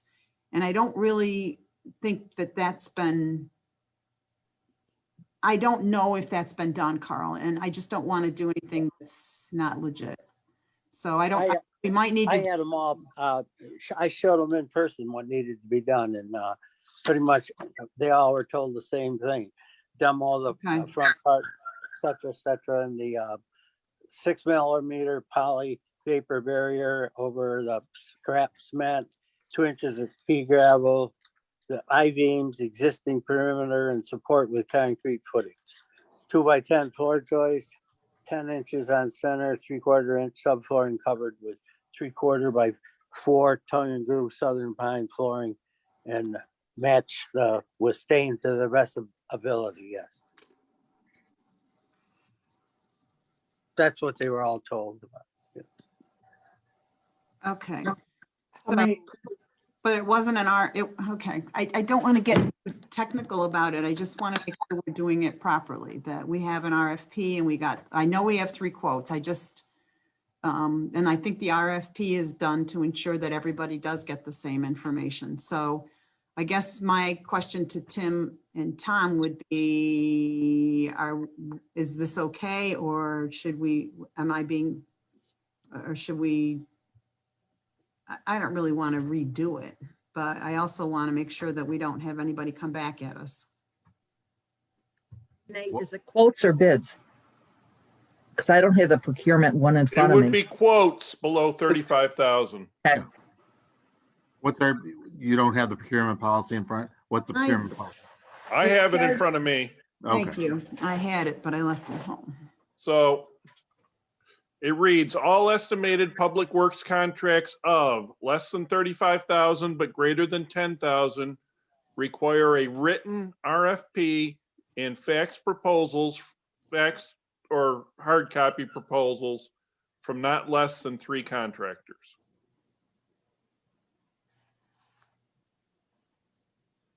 So my question is, what are we comfortable with? I guess I'm asking Tom and Tim that.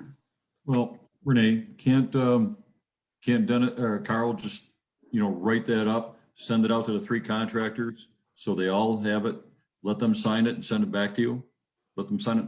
This way they all are looking at the same thing. And on there that they agree to their price or they put their price in there. So sort of after the fact, do an RFP Yeah. of sorts? Okay, so let me make sure I understand the facts. I had to go get my charger because my laptop was running out, so I might have missed part of it. We have gotten 3 proposals in Yes. and they are not in writing? No, Oh, the proposals are. Okay, They're right. They're all- and what is the lowest proposal? 16,800. Okay, and is that the choice we're going with? Yes. All right, can I ask a question? And Because then what's the concern? I don't know anything what they're doing over there. I guess I missed out on what the Historical Society's problem. I don't remember hearing anything about it. It's the schoolhouse and Carl knows it. Go ahead, Carl. It's the whole front part didn't get done 4 years ago. It's 23 foot long by 6 foot wide. It's all deteriorated. You couldn't find out how bad it was until you started pulling up the boards. We had a painter, Doherty, fell through it while he was painting the schoolhouse last year. So I got a carpenter to come put some plywood over it, and that kept it safe until we could get it done. But it just, they want it done. They want it done as fast as possible, was my understanding. Yeah. And we have 3 proposals and the lowest Yep. one is for $16,000. Yeah, 800. Yep. What's the concern? So we didn't do an RFP, Well, a written RFP. somebody requested proposals and we got 3 of them. Yes. Right, Carl did a I took 'em up walkthrough with there 3 in person. contractors. And explain what we I'm were okay. doing. I'm okay with that as long as, Tom, Okay. you, Yay. Tom, are you okay with that? As long Hey. as they all have the same specification sheets They- attached to their quote, I think we're fine. Okay, then I'm good. So we can go ahead and accept the lowest bid then on this. Well, No, we When you don't have get the your- financing for it. We can't Right. move but it's forward there in until we place have the for- money in place. Yeah, we can take care of it once the money's in place by the grant money, yeah. well, couple- hopefully, I mean, the impression I'm getting is that it's a very, and I've been working with Ann on the language on the grant, so we should be good to be able to submit this week, and then we have 30 days and we'll hear. Okay. So We I can might look at not know by that. the next meeting, but if we know soon after that, maybe we'll hold a special meeting so we can get more. Bit more. Wonderful, wonderful. Okay, all right, thanks. And thanks for the work, Carl. I'm glad you didn't fall through the flooring. 2 of us. Yeah, really.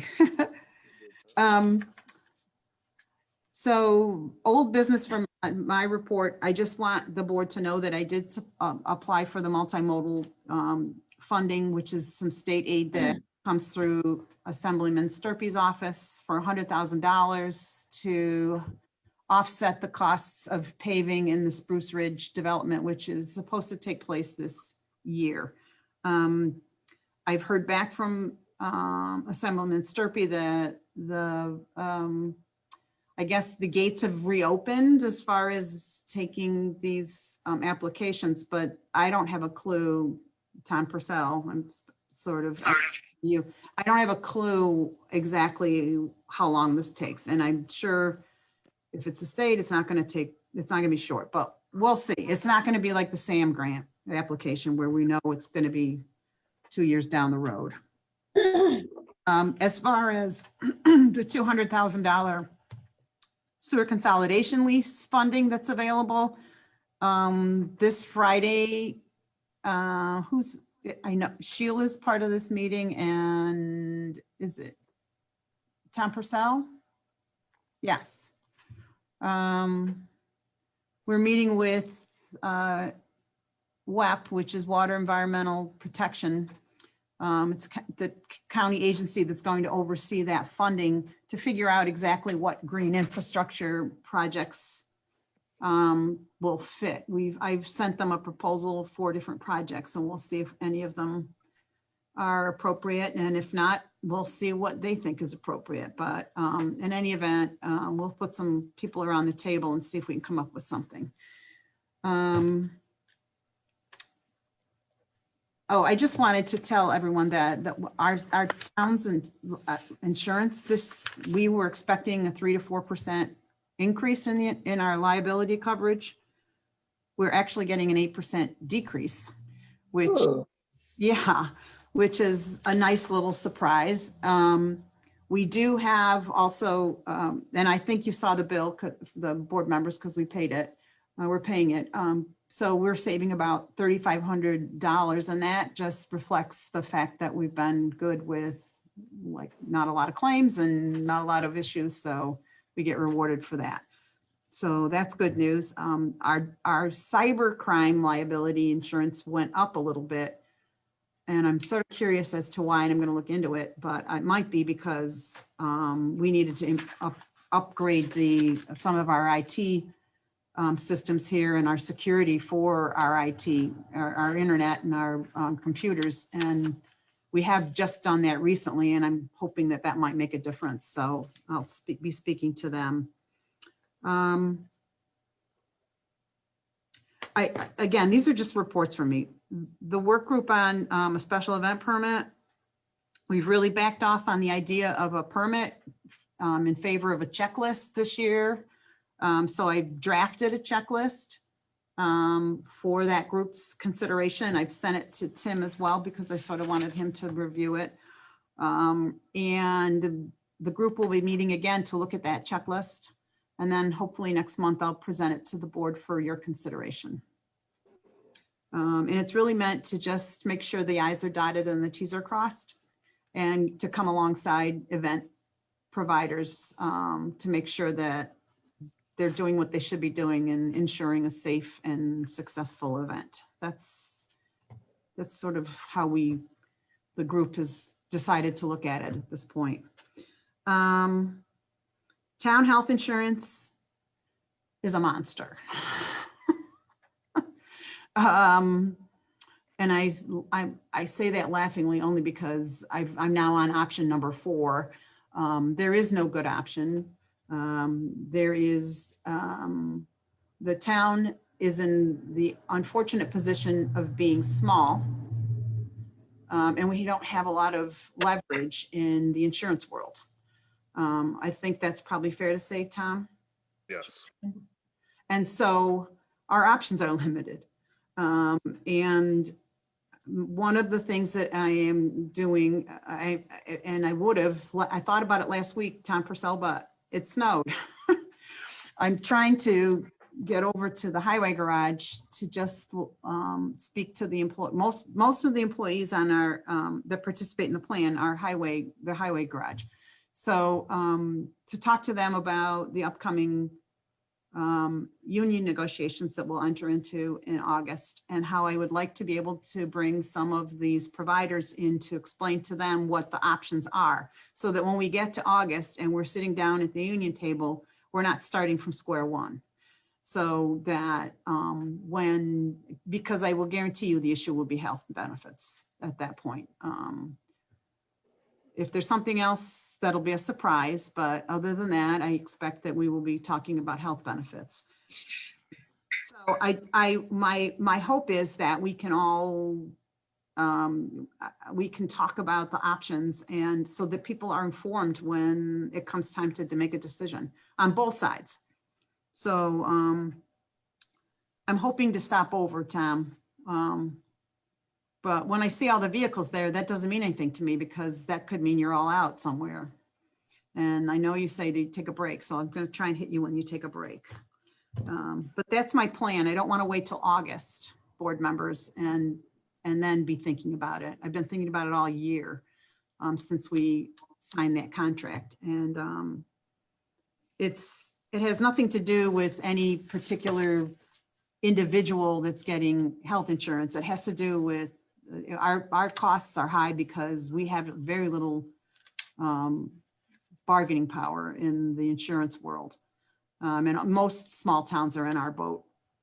And the good news, however, is that we are out of debt for the moment, 2 months running with OSEBA.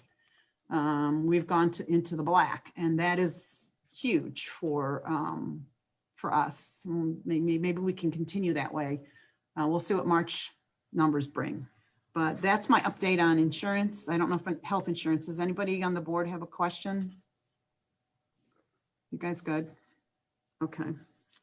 Tom Chartrand, can I ask you a favor? Sure.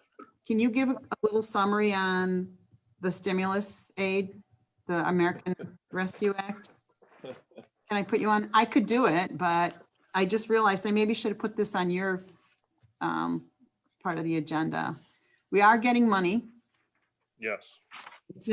But it's limited, and we still don't have the rules and regs to know exactly what we can and cannot use it for. The categories are pretty broad in certain respects.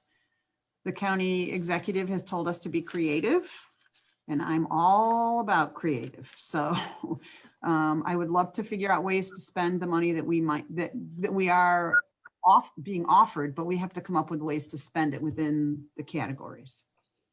Yeah, so I did reach out to the comptroller's office a week or so ago, and they still don't have any rules and regulations on how we're going to account for it. So Okay. we'll probably find that out about a month after we get the money. So the things that are definitely go on it and are straightforward are using it for reimbursing ourselves for COVID related expenses we've had and that we're going to have. So if we're doing improvements to the building in the future here to make it more COVID friendly, then those would be good charges for it.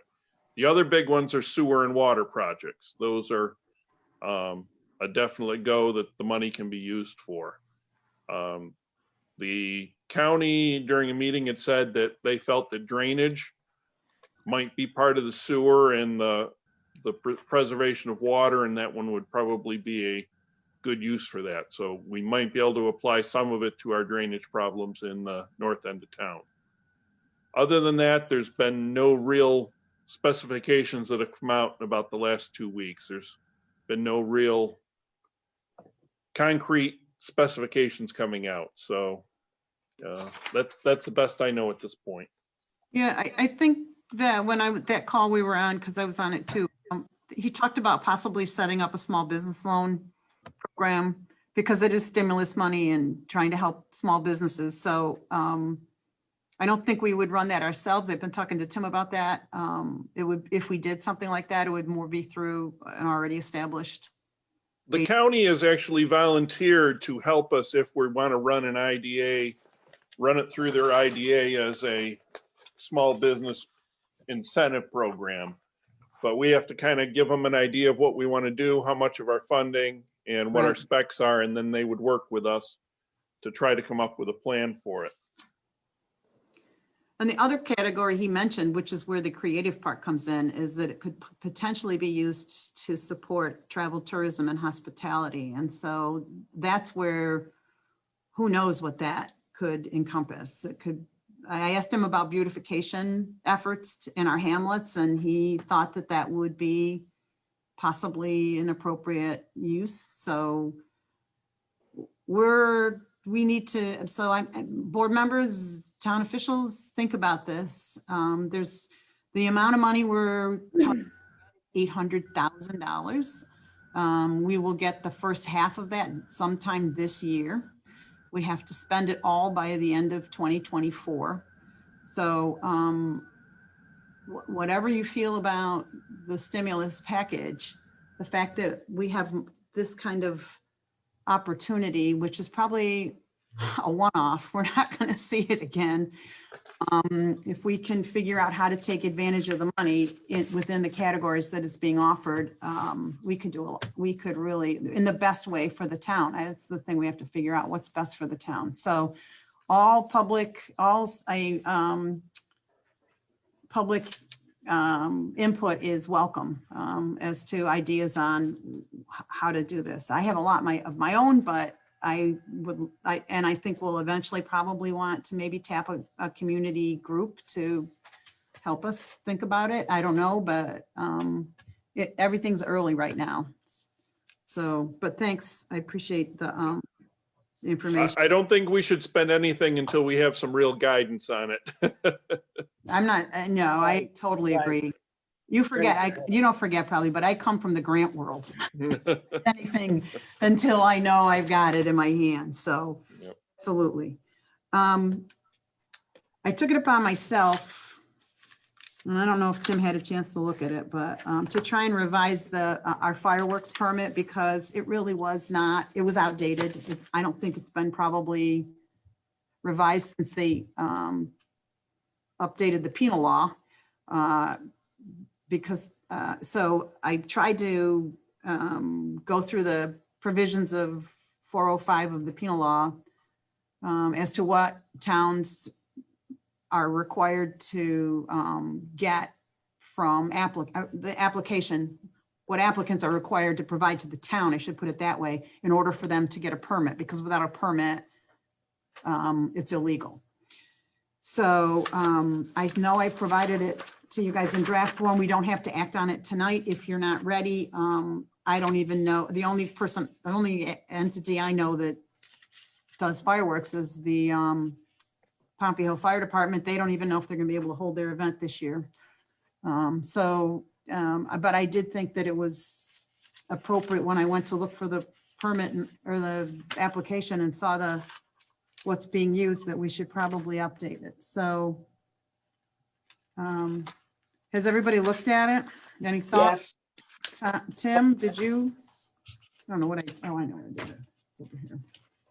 I don't know if we're ready to act on it, or we can wait another month if you want, or Another month, study it some, get some ideas.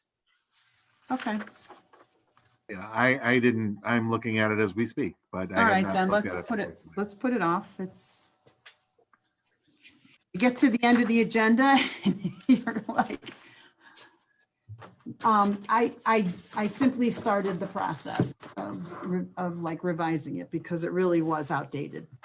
It had things on there that didn't even make any sense. And Bob, you two are welcome to weigh in on it at some point.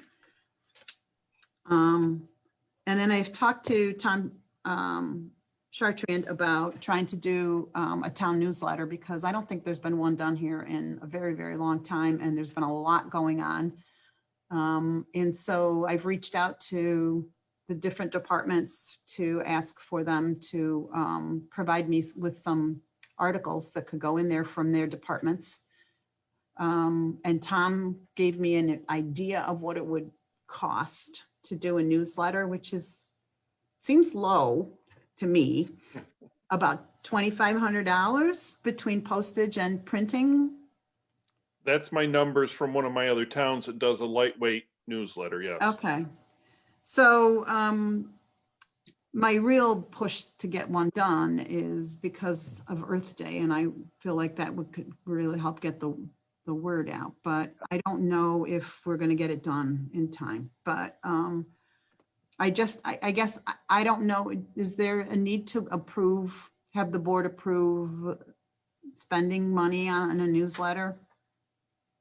$2,500 each time or per month or 6 months or what, per time?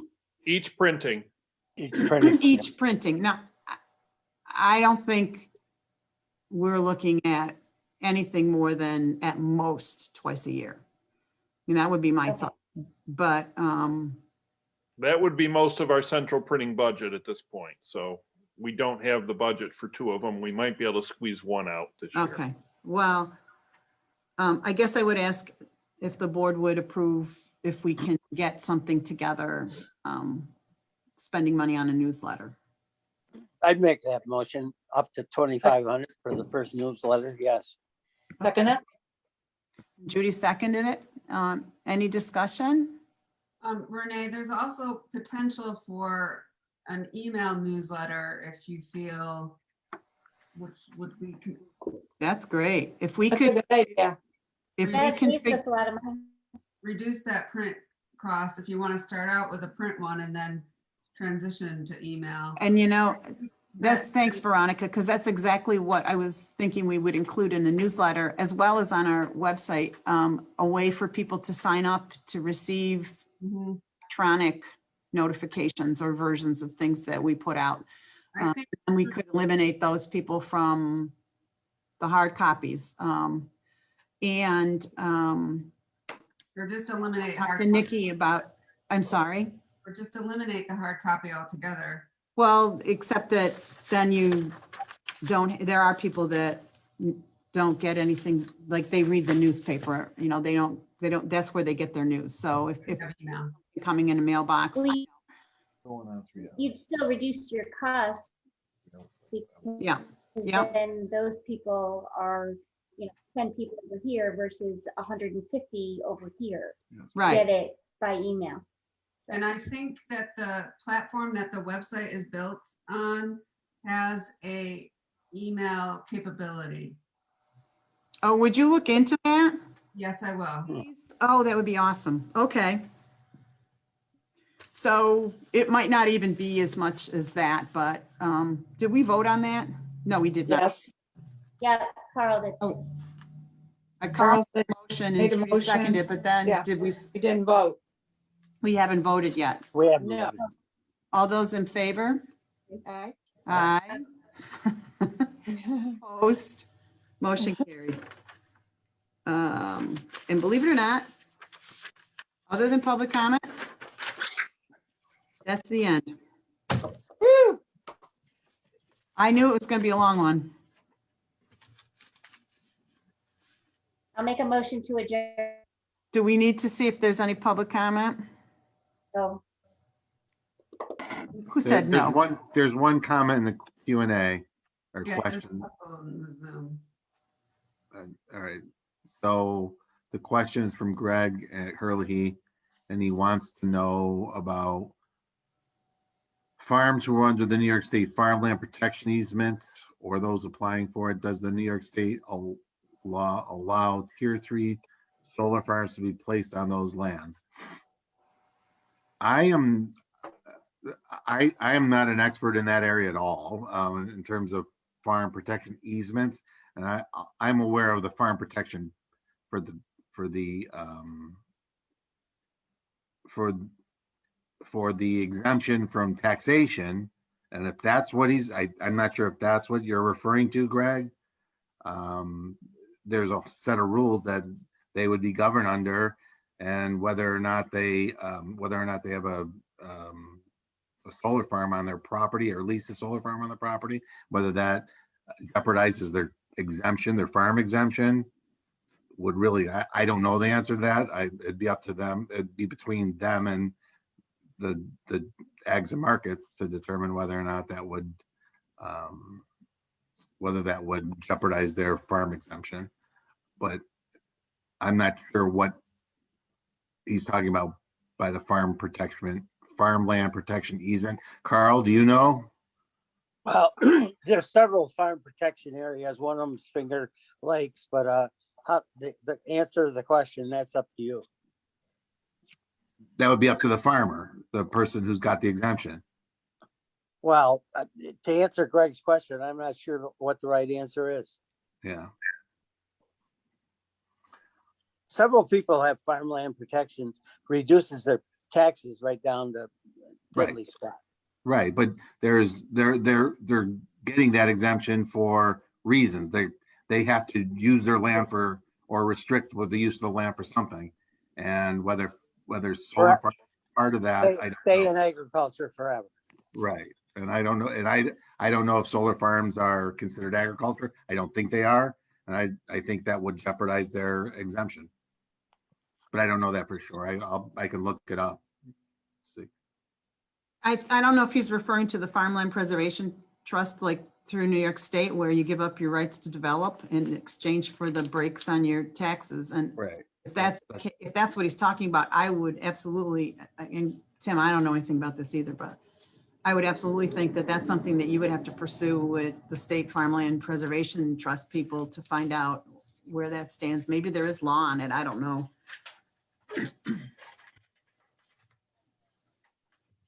Veronica, anything else? Just a question about when you voted on the solar law, they were unable to hear Councilor Christmas's vote. This is from Greg Hurley. Can we please have clarification on how she voted? Aye. She voted in favor. Very good, thank you. Most of the Facebook stuff we covered by the swimming program, but there were a couple other questions. One is in regard to the marijuana law. And I think the question is, does the vote that the town is going to do also opt out of farmers growing it? Oh, We have no ability to control that at all. There's several kinds of licenses that you can get. But there's growing it, there's nurseries, there's the delivery of it, there's the whole processing of it. But the only ones that the towns can opt out of are the ones that were mentioned, which is the retail or the dispensaries and the on-site consumption. Those two licenses. The towns don't have any say in the rest. And the only reason I know that is because I was on a webinar at noon today. Question from Joanne Hoffler. Can we submit questions about farm days ahead of time? Yes, please do. We can, as board members, I mean, we can present them, but yeah, that's fine with me. And she also asks, well, as a suggestion, suggest you look into high deductible healthcare plans.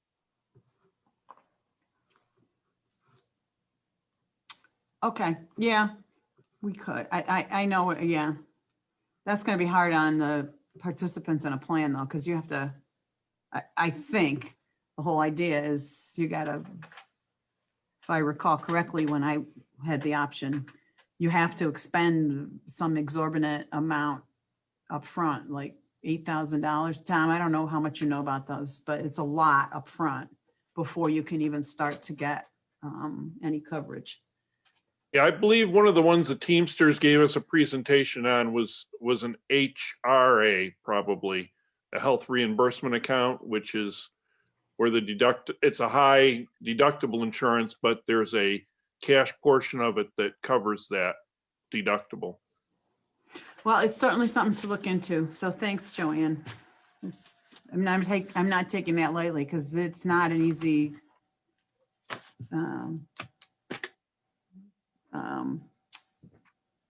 cost to lower or to control. We don't have control.